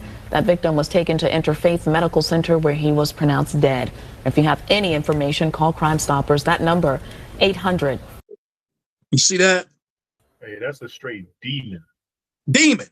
He doesn't have any love for his brother. He doesn't care about the next Israelite man. He doesn't even have to know that he's an Israelite. You ain't got no love for your brother. You don't see none of these niggas doing any of that to the Edomites. None of these niggas will come out of the store and just for nothing shoot an Edomite in the chest.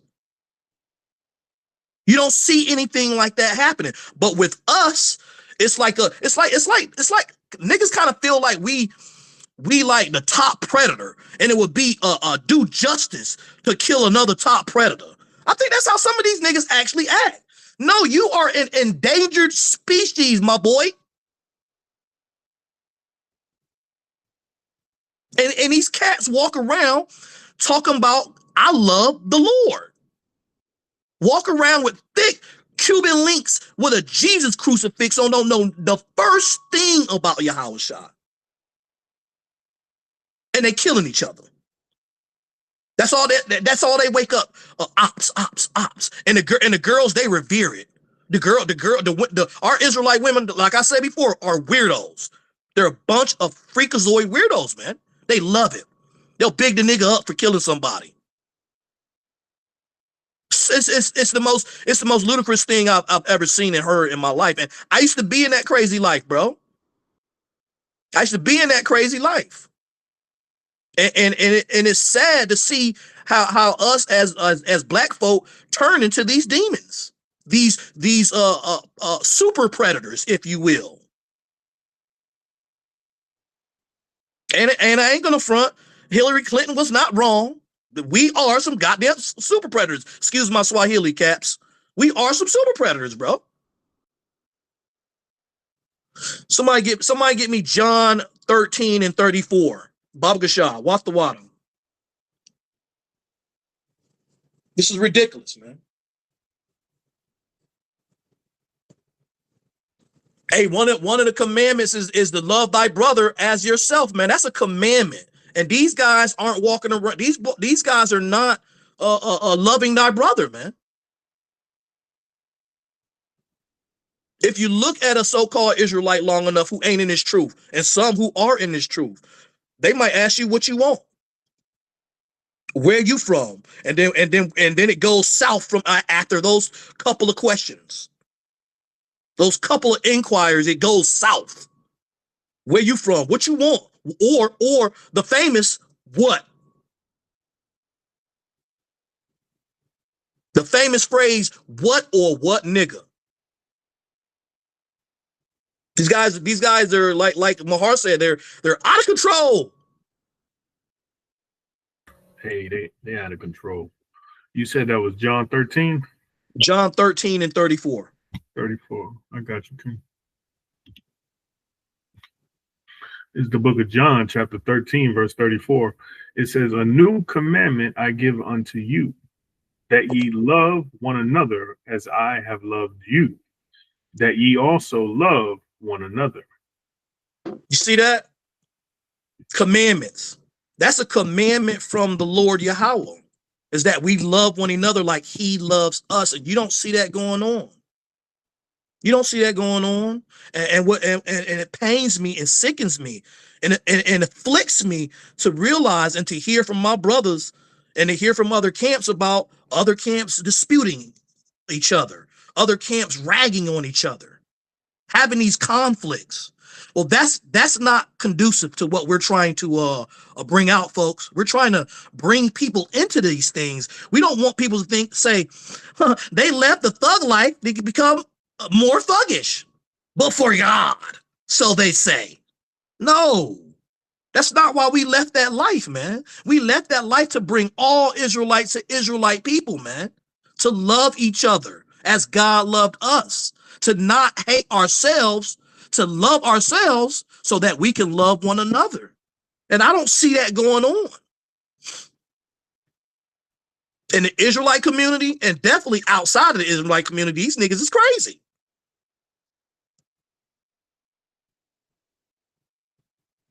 So what we got to do is we got to come back and start reading these scriptures. These scriptures are going to enlighten us. These scriptures are going to bring us forth to this light, this lamp. The law is the lamp and the light.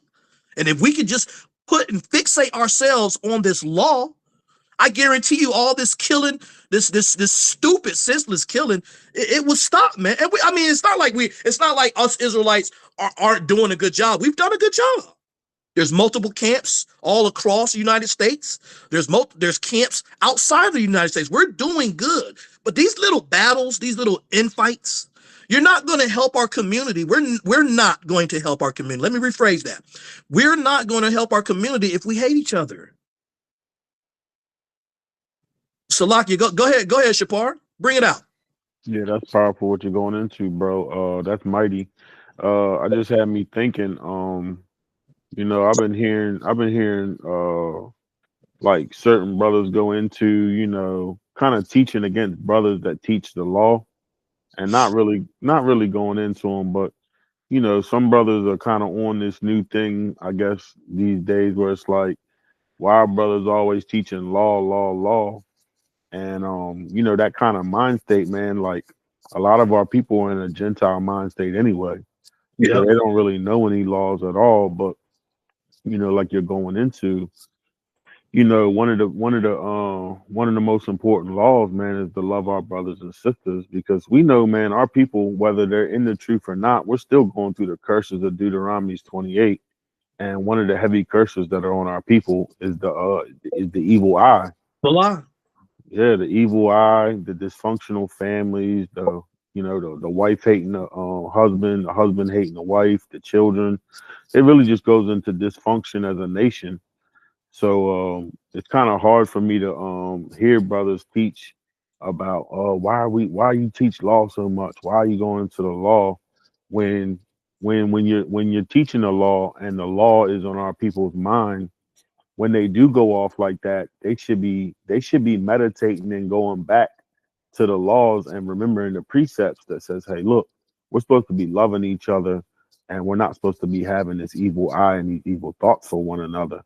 So that's I just bring that out to say it's powerful that you're going into that, and it's powerful that brothers teach that law, because Christ was big on that. He gave his life for the nation of Israel. That's right. Come bring that out. So yeah, man, like brothers teach laws not just so you could wear fringes or wear a beard, but we teach laws also that you can remember, you know, during times of affliction and hardship, or just disagreements, that you must love your brothers and sisters like you love yourself. And That's right, man. You brought it out mighty right there. Mighty, Officer Shapar, because that's exactly what I'm alluding to. I mean, and with all of us on this panel, I guarantee you we would allude to the same thing. We don't go out there. We don't go out there to hate on other camps. That's not what we're driven to do. Our message and our modus operandi, our modus is to go out there and bring people into this truth, man. Go ahead, Officer Shalak. Hey, yeah, y'all brothers hitting a powerful point, especially with this brotherly love, because I've heard it I've heard it from a sister at my job. You know, she essentially was saying, like, okay, she's trying to get into the Israelite stuff, but because she sees how there's so many different camps, and she's like, even the camps will be beefing with one another, or she'll see like we're, you know, different colors. She's like, it's like essentially, she's like, y'all just gangbanging again. There you go. Because she'll be like, you know, then one will make a video on another, and this will retaliate at the other. So, you know, I try to obviously tell her what it was, but yeah, you know, we gotta, as Israelites, we have to be that light and that example to our people. And when you got camps out here beefing with one another, criticizing another group over because you're not wearing their colors or following their whoever, essentially you just showing our people, what you're supposed to be showing them is the truth, but instead to them, they're not seeing as the truth. They're just like, oh, y'all just niggas who now read the Bible. You see that? That's just what I was talking about. People going to look at it as funny now. They like, oh, well, just because they read the Bible, that don't mean nothing. They beef against each other all the time. They make videos. And hey, we've even had camps fight each other. You think some people outside of Israel saw that video and they say, well, look at them. There they are. There it is right there. They're still thugs. They're still thugs. Go ahead, Salak. I'm sorry. Nah, that was it. That was all I wanted to say. So yeah, it's definitely what y'all brothers are touching on is powerful and mighty, and definitely it's some edification for our people, because even the ones that are in camp, they still want to have that evil eye towards the brother. That's right. But I yield on that.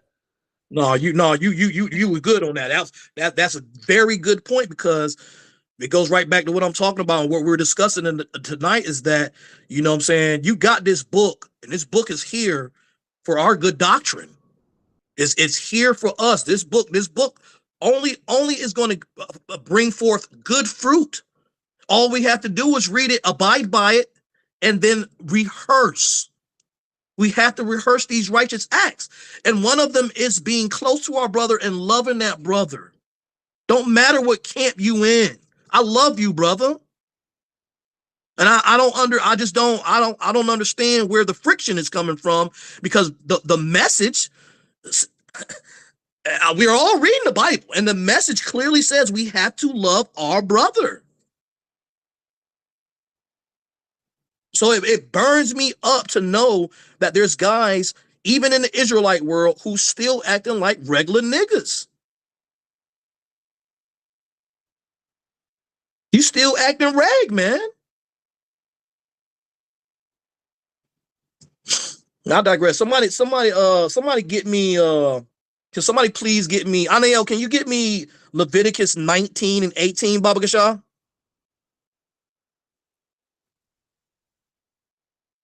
And then somebody please get me Leviticus 19 and 18 in the NLT.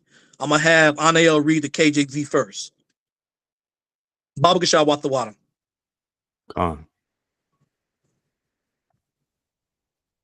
Khan, this is the book of Leviticus, chapter. You ready, King? Yeah, I'm ready, King. Go ahead. I'm sorry. Book of Leviticus, chapter 19, verse 18. Thou shalt not avenge, nor bear any grudge against the children of thy people, for thou shalt love thy neighbor as thyself. I am the Most High. You see that? And then he puts his John Hancock on after that. He signs it. He puts his Johnny Hancock on it and says, I am the Lord. You cannot avenge nor have any grudge against thy people. So what? So I don't understand it. There's got to be Israelite camps that are reading this message. They have to be reading this. So when you read this, you actually go, yes, we cannot avenge nor hold any grudge, but you don't look like me. You don't have on the same colors I have on. We're going right back to the blood and Crips. Why? That's not, we go, what? So we gangbanging again. I don't have your colors, so you don't rock with me.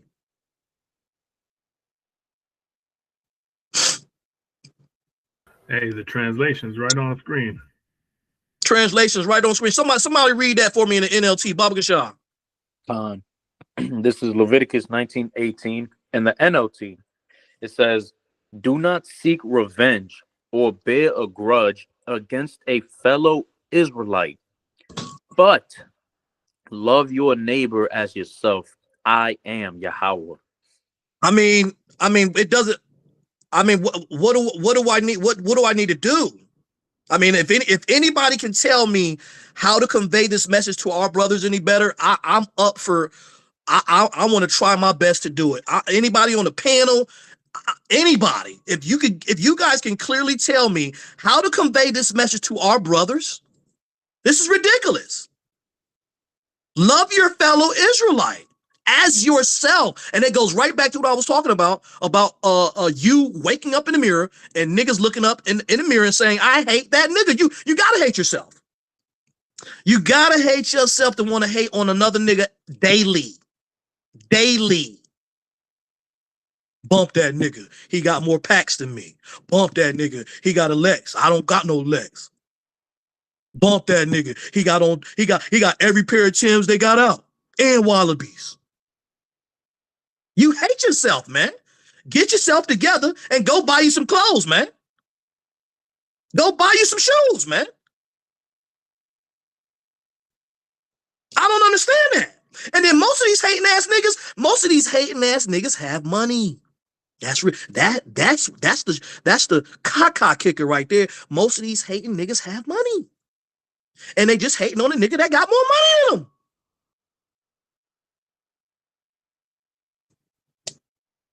That would mean that I come to the deduction that you don't love yourself.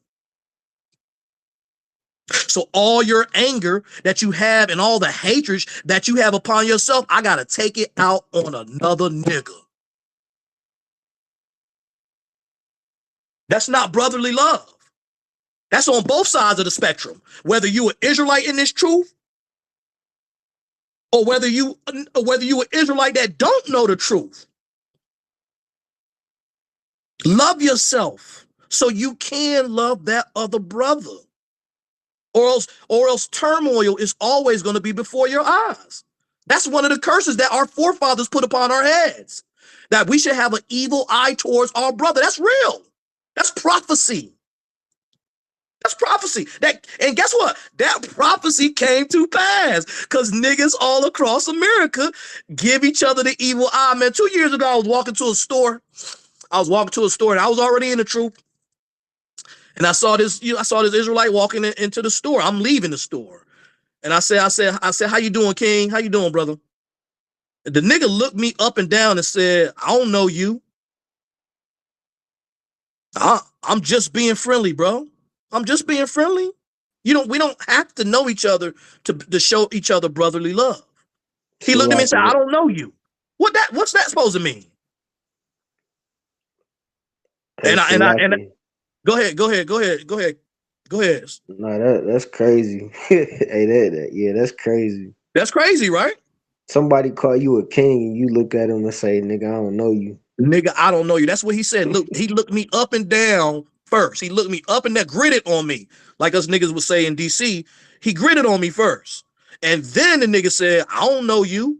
And I looked at myself. I said, all right, King. And I kept walking. Because if I would have stayed and maybe answered a question or relayed something back, then I knew what was coming next. Where you from, nigga? Right. You see what I'm saying? And that time that he took to do all that, all he had to say was all he had to do was say, thank you. Hey, you a king too, my brother. Exactly. You know what I'm saying? Exactly. These niggas, they're like I said, man, like we all discussed, they hate themselves. And so of course he would hate me too, just by speaking to the nigga. You can't even speak to niggas no more. It's sad. That's crazy. It's truly sad, man. It's truly sad. Go ahead, Shalak.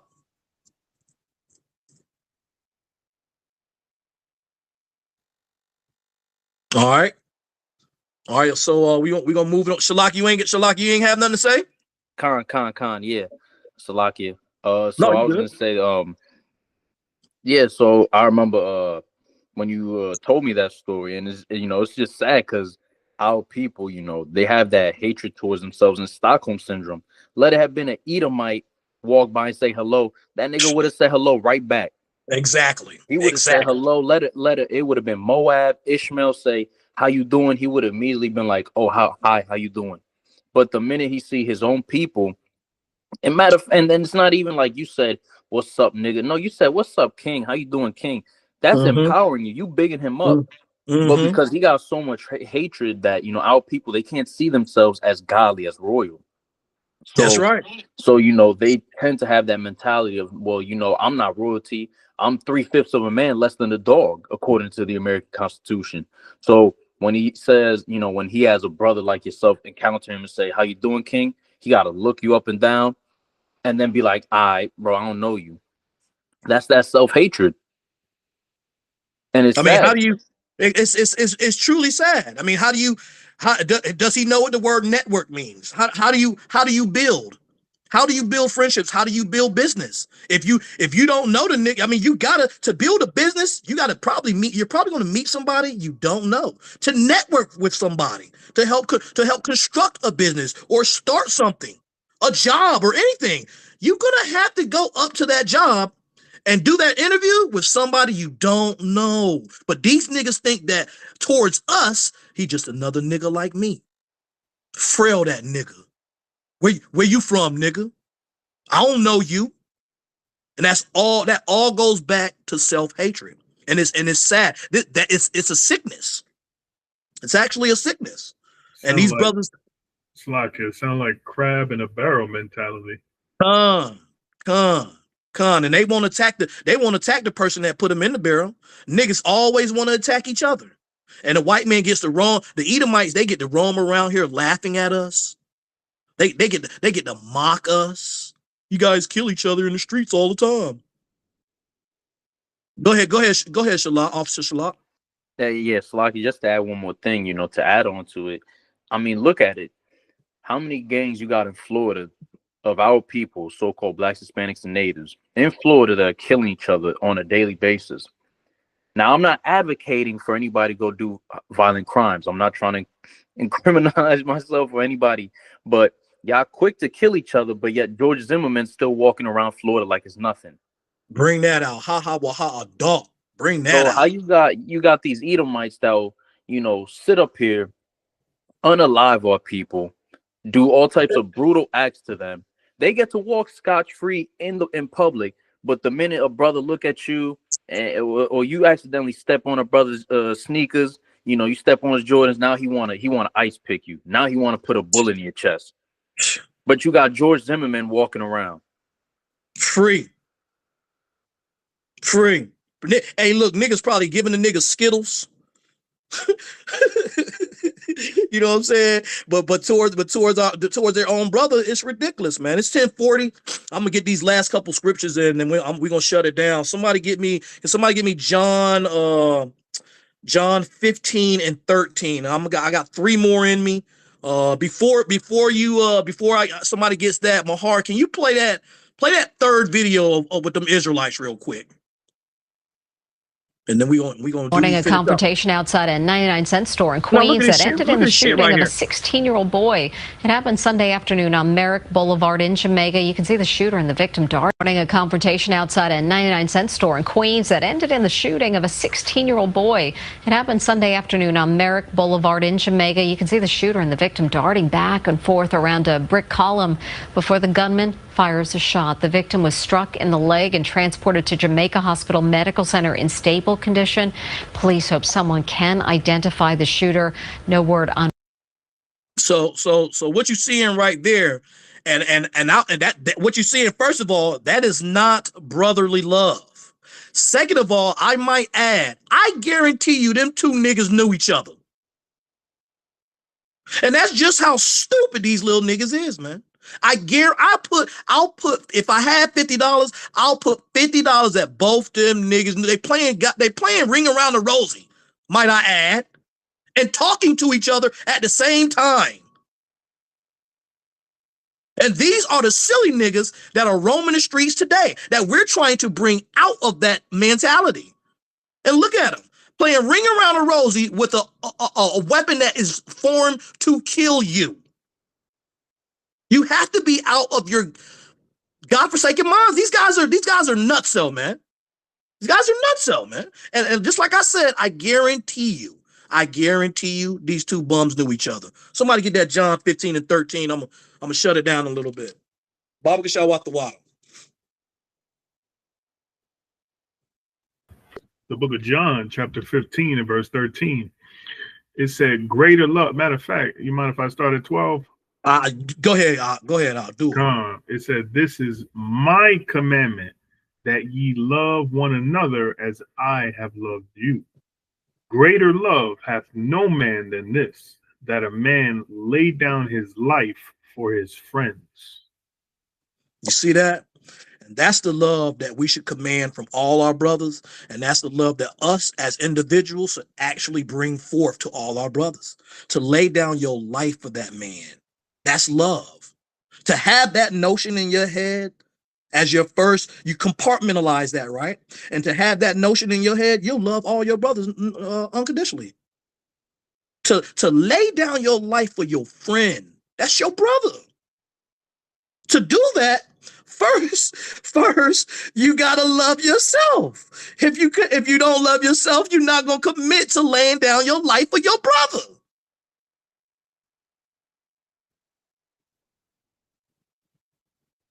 I mean, it's really simple, and like we've been reading all night. This comes from the most relevant book on the planet, and the Lord is telling you to love yourself. There's no greater love than a man laying down his life for his friend. And Mahar read up to 12, where it says, "I command you." Mahar, bring that out one more time from the top, from 12, 15 and 12. It says, "This is my commandment." And of course, Salaki, just give a little context. This is, of course, Christ, but he got the commandments from the Most High. So that's right. Effectively, he's doing the work of his Father. So he's telling you what his Father said. He said, "This is my commandment, that ye love one another as I have loved you. Greater love hath no man than this, that a man lay down his life for his friends." You see that? You don't see that going around right now. You don't see that going around right now, even mentally or physically. You see Israelites around here shooting each other for pretty much nothing. And then you got Israelites in the truth bickering and confrontational for pretty much critiquing. Just looking at a brother. Nah, you don't look like me. You don't practice the same doctrine. Oh no, you say Latinos is Israelites. Latinos ain't no Israelites. What? So then that means you haven't been reading the Bible. Ephraim, a cake. What is it? Ephraim, a cake unturned? What is that? I'm paraphrasing. What's that? What's that scripture?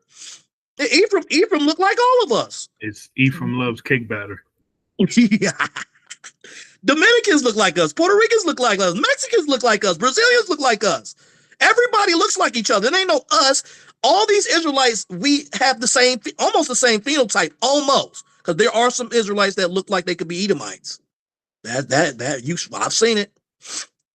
But yeah, that's the greatest love of them all, man. If you could lay down your life for your brother. I got another one too. Somebody get me Sirach 25 and 7. I love this joint right here.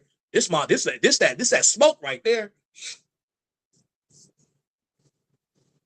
That's ridiculous, man. These niggas out here can't love each other if you constantly picking on one another, constantly critiquing each other for nothing. If you looking at this man and saying he don't look like you, dress like you, talk like you, or he doesn't believe in the same things that you can't mess with him. You don't even tell him what's up. You won't even give him a shalom back. And this red letter. So like you said, 25? Oh, Sirach 25 and 7. Con, I got it. This Sirach 25 and 7. It says, "There be 9 things which I have judged in my heart to be happy, and the 10th I will utter with my tongue. A man that have joy of his children, and he that liveth to see the fall of his enemy." Our enemies. Thank you, Waqt. Our enemies, not each other.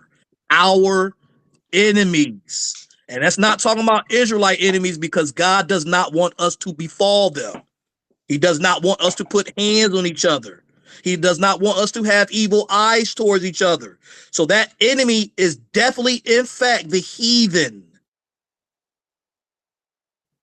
And that means we have, if it said before that a man that loves his children, that's all of us on that panel. That's all of us on this panel. We love our children. That's how you know we Israelites, we that real stuff. And we also live for the fall of our enemies. Every brother up here is waiting for the fall of our enemies. That's what you're supposed to be waiting. That's what you're supposed to be thinking about, guys. Not he got on Timberlands and he got long Pharisees tassels. Not he out there with a blicky on him and he got his hat on turned backwards and he got 2 clips. It's not supposed to be any of that. You're supposed to big that man up. Shalom, brother. Whatever you do in your faction, you do in your faction. You don't have there's no reason for you to implement yourself to another faction and tell them what they should be doing when you belong to another faction. That's the way y'all do it. This is the way we do it. All we need from each other is love. That's all we need to do is show each other love, man. Your rhetoric, your style, the tassels that you have, if they short and you don't believe in tzitzit, you only wear the fringe shirts, that's on you. That's on you. You don't carry weapons, that's on you. I guarantee you, us Israelites that do carry weapons, we're doing what the Lord told us to do. He said, go sell your garment and buy a sword. So indeed, us niggas that's carrying weapons, we're actually following the law. Go ahead, Officer Shalak. Hey, Salaki, I know you're trying to finish up, but I just want to add on to that point right there.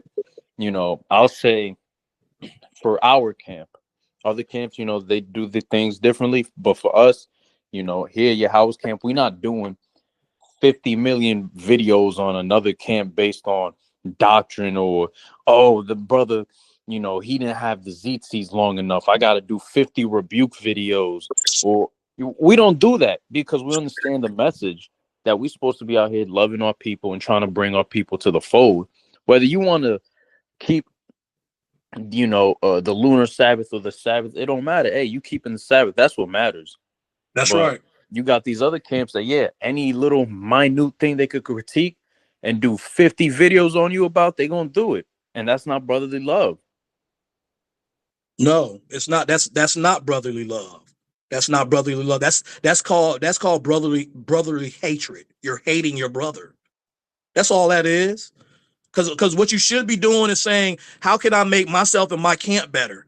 You know what I'm saying? How can I do this to where we can have great Passovers, great Feast of Tabernacles, Feast of Dedications? How can I make our camp better, as opposed to you running around doing videos on other camps and what they dress like, what they sound like, how they teach? Nah, you can't. You should be loving the white man. You don't really have to scream at him like that. You know, even though he is the heathen. You know, you don't have to scream at them. That's not the way it's supposed to be. Well, if that's how they operate in their camp, I mean, let them operate like that in their camp. You know what I mean? And furthermore, shalom a nigga. What are Israelite brothers doing looking each other up and down? Makes no sense. There's nothing purposeful. There's nothing you can achieve by being an idiot and shunning your other Israelite brothers. We all came in this truth for one thing, that's to bid people into this marriage. We can't have people looking at us beefing. It makes no sense. It makes no sense. How are we supposed to bring people in by the masses when they're clearly saying, hey, they're just thugs that read the Bible? I can pull up video right now where there's 2 camps fighting each other. That's all they are, thugs just reading the Bible. We'll never get anywhere, folks. So I hope people are looking at this video and saying, damn, you know, I might want to change the way I think about things, the way I process things in everyday life. especially coming into this culture, our culture that was given to us by Yahawah, by Yahawah. You need to evaluate yourself. If you think that your life is critiquing other Israelite camps because you're not happy with them, or you don't like the way they dress, or you don't like the way they look, or you don't like the way they teach, you might not like the number of brothers that people have in camps. Oh, they got too many brothers, or they got too short. They don't have too many brothers. Come on, man, you niggas sound stupid. You niggas are silly, man. Y'all niggas need to wake up. We're doing this to get out of here. And the Lord sees us bickering. Don't think he don't see us bickering over minuscule stuff. Don't think he don't see that. He see that. Dumbass niggas. You're just giving us a bad name. I'm gonna finish it out. I'm sorry. I digress. I'm sorry. I'm sorry for running on a rant, y'all. Let me finish this out. Somebody get me. Somebody get Mark 12 and 31, and then somebody get me Revelations. No, somebody get me Deuteronomy 28 from the top, and I'm gonna close it out. Deuteronomy 28 from the top, Mark 12 and 31. I got that Deuteronomy for you. Go ahead and read that out. I'm gonna read it also. I'm gonna read it real quick in the NLT, if that's okay with you.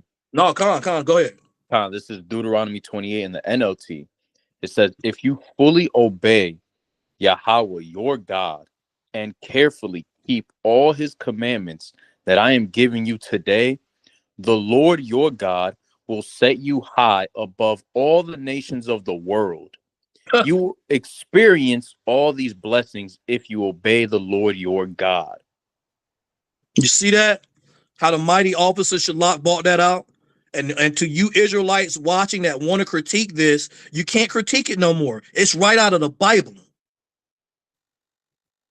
And the commandments, one of those commandments that are in Deuteronomy 28, Leviticus, Numbers, and the Torah, it says to love thy brother. So all these little stupid shenanigans you guys are coming out with about not belonging, you don't belong to my camp. You speak too much Hebrew. Why you got to go to the Greek and the Strongs? You ain't got to go to the Greek and the Strongs. Why your zits too long? You ain't doing what the Bible says. That's not what the Bible says. The Bible says love your brother. So on the contrary, Israelite camps, we got to start loving each other, but first we got to love ourselves. Y'all niggas is hating yourselves. That's why y'all hating these other Israelite camps. You hate yourself. Especially if you're coming out your mouth, talking out the side of your neck, and then it's little bull crap. I wanted you to say the other word. Mierda is what I want to say. But that's what it is. It's total bull crap. Kasoah in the Hebrew. That means caca. It means excrement. For all you niggas who get mad at people who speak Hebrew. Kasoah. All right, go ahead. Who had that next joint? The water for bringing that out, Officer Shalak. Oh, you said Mark 12 and 31? Mark 12 and 31. Bob Gashah. Book of Mark, chapter 12, verse 31. And the second is like, namely this, thou shalt love thy neighbor as thyself. There is none other commandment greater than these. Woo! Wait! Read that again. Read that again. And the second is like, namely this, thou shalt love thy neighbor as thyself. There is none other commandment greater than these. Wow. Hope you're listening, Israelite camps and Israelites who are trying to come in this truth. We have to love each other. That's how we big up. That's how we get up out of here. First, we got to love home. You got to take care of home first. If your home is broken and your home is in disarray and your home is disheveled, you can't take care of nobody else, brother. Brothers, sisters, you can't do it. If you're all jacked up in life and all you want to do is jack some other nigga up in life, you ain't going nowhere. You stagnant, man. You stagnant. You a stagnant nigga. I might as well call you derelict. You a submarine with all the machines, but the lights ain't on. The machines ain't working. The machine's right there. All you got to do is turn them on, you derelict ass niggas.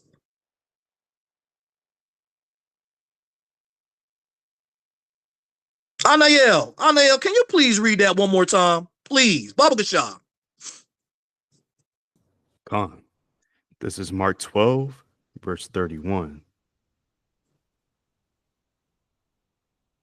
And the second is like, namely this, thou shalt love thy neighbor as thyself. There is none other commandment greater than these. You got any more on that? Is there any more on that? I think that's it. Come, the water. That's beautiful, man. And that's he said there's none other greater commandment than these. That ought to tell you something, folks. Y'all niggas going off, man. Y'all Israelites are going off, man. How dare you to have the audacity to actually rebel against another Israelite? Like Yahshua, like the cat said 2 weeks ago, beautiful. And I was pissed that the cat was going through this, that somebody did this to the cat. I was pissed. But he said beautiful. He said it beautifully. He said, how can we love each other if we hate in ourselves? He said it was one of the most greatest commandments is that we love each other as we love ourselves. Captain Yahshua brought it out beautiful 2 weeks ago. And then I have to come back and reiterate this stuff and land me back because y'all niggas still doing that sip stuff. I'm going to read this out. I'm going to read this right here and I'm going to close it out. This is Revelations 22 and 14. Blessed are they that do his commandments, that they may have the right to the tree of life and may enter through the gates into the city. So it goes right back to us keeping these commandments so that we can get up out of here and enter into that city. And one of the most greatest commandments that we have to do to get into that city, folks, is we have to love our brother and sisters, our sister Israelites and our brother Israelites. Wake up in the morning, wash your face, and tell yourself you love yourself instead of telling yourself you hate yourself. And I guarantee you, things will change, man. Things will start looking up for you, man. The Lord is going to be right there behind you, trying to big you up. All you got to do is love your brother as you love yourself, as the Father and the Son has loved us. That's the only way we're going to big up and get ourselves out of here. I'm Hezekiah, Officer Hezekiah, and I yield. And I want to thank all my brothers for lending a hand to me and helping me. I feel so compelled tonight because I had you guys behind my back and I couldn't have done it without any of you. I love all you brothers deeply. I love all you brothers. All of you. A mighty lesson, King. Praise Come, the water. Come, mighty lesson. Come, the water, Ox. The water. I couldn't have done it without you. So thank you, man. Thanks for all y'all help. Hey, that's what we're here for. Come. That's right. That's what we're here for. To show brotherly love. For real. Oh, man. Hey, Well, so this is your brothers at Yahawahs Camp. We're gonna wrap up this Warzone Wednesday. The water for checking in, the water for watching, for all you brothers and sisters that watched. Check us out next week. We got that's right. Captain Raham, I believe, up to bat. Shalom is Officer Mahar. I don't know if y'all want to give y'all shalawams, but go at it. Shalom. Yahawahscampraleigh. This is Officer Hezekiah. I love you guys. All Israel. Love all y'all. And shalom. Hey, shalom, shalom, Israel. Hey, all praises to the Most High. Lord willing, y'all was edified through the Spirit. Hey, Shalom Israel, it's your brother Shalak. Hey, Shalom, Shalom. Peace and love to the 12 tribes of Israel scattered abroad. Mighty and powerful lesson today, Ak. The water. Hey, Shalom Israel. It's your brother Aniel. Mighty lesson king. All praise to the Most High. Shalom. Shalom. Hey, Shalom, King. This is Shapar. It was Mighty Lesson, King. Shalom. The water. All right, y'all. Love y'all.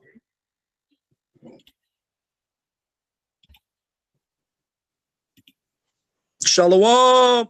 Kwam Yasharala.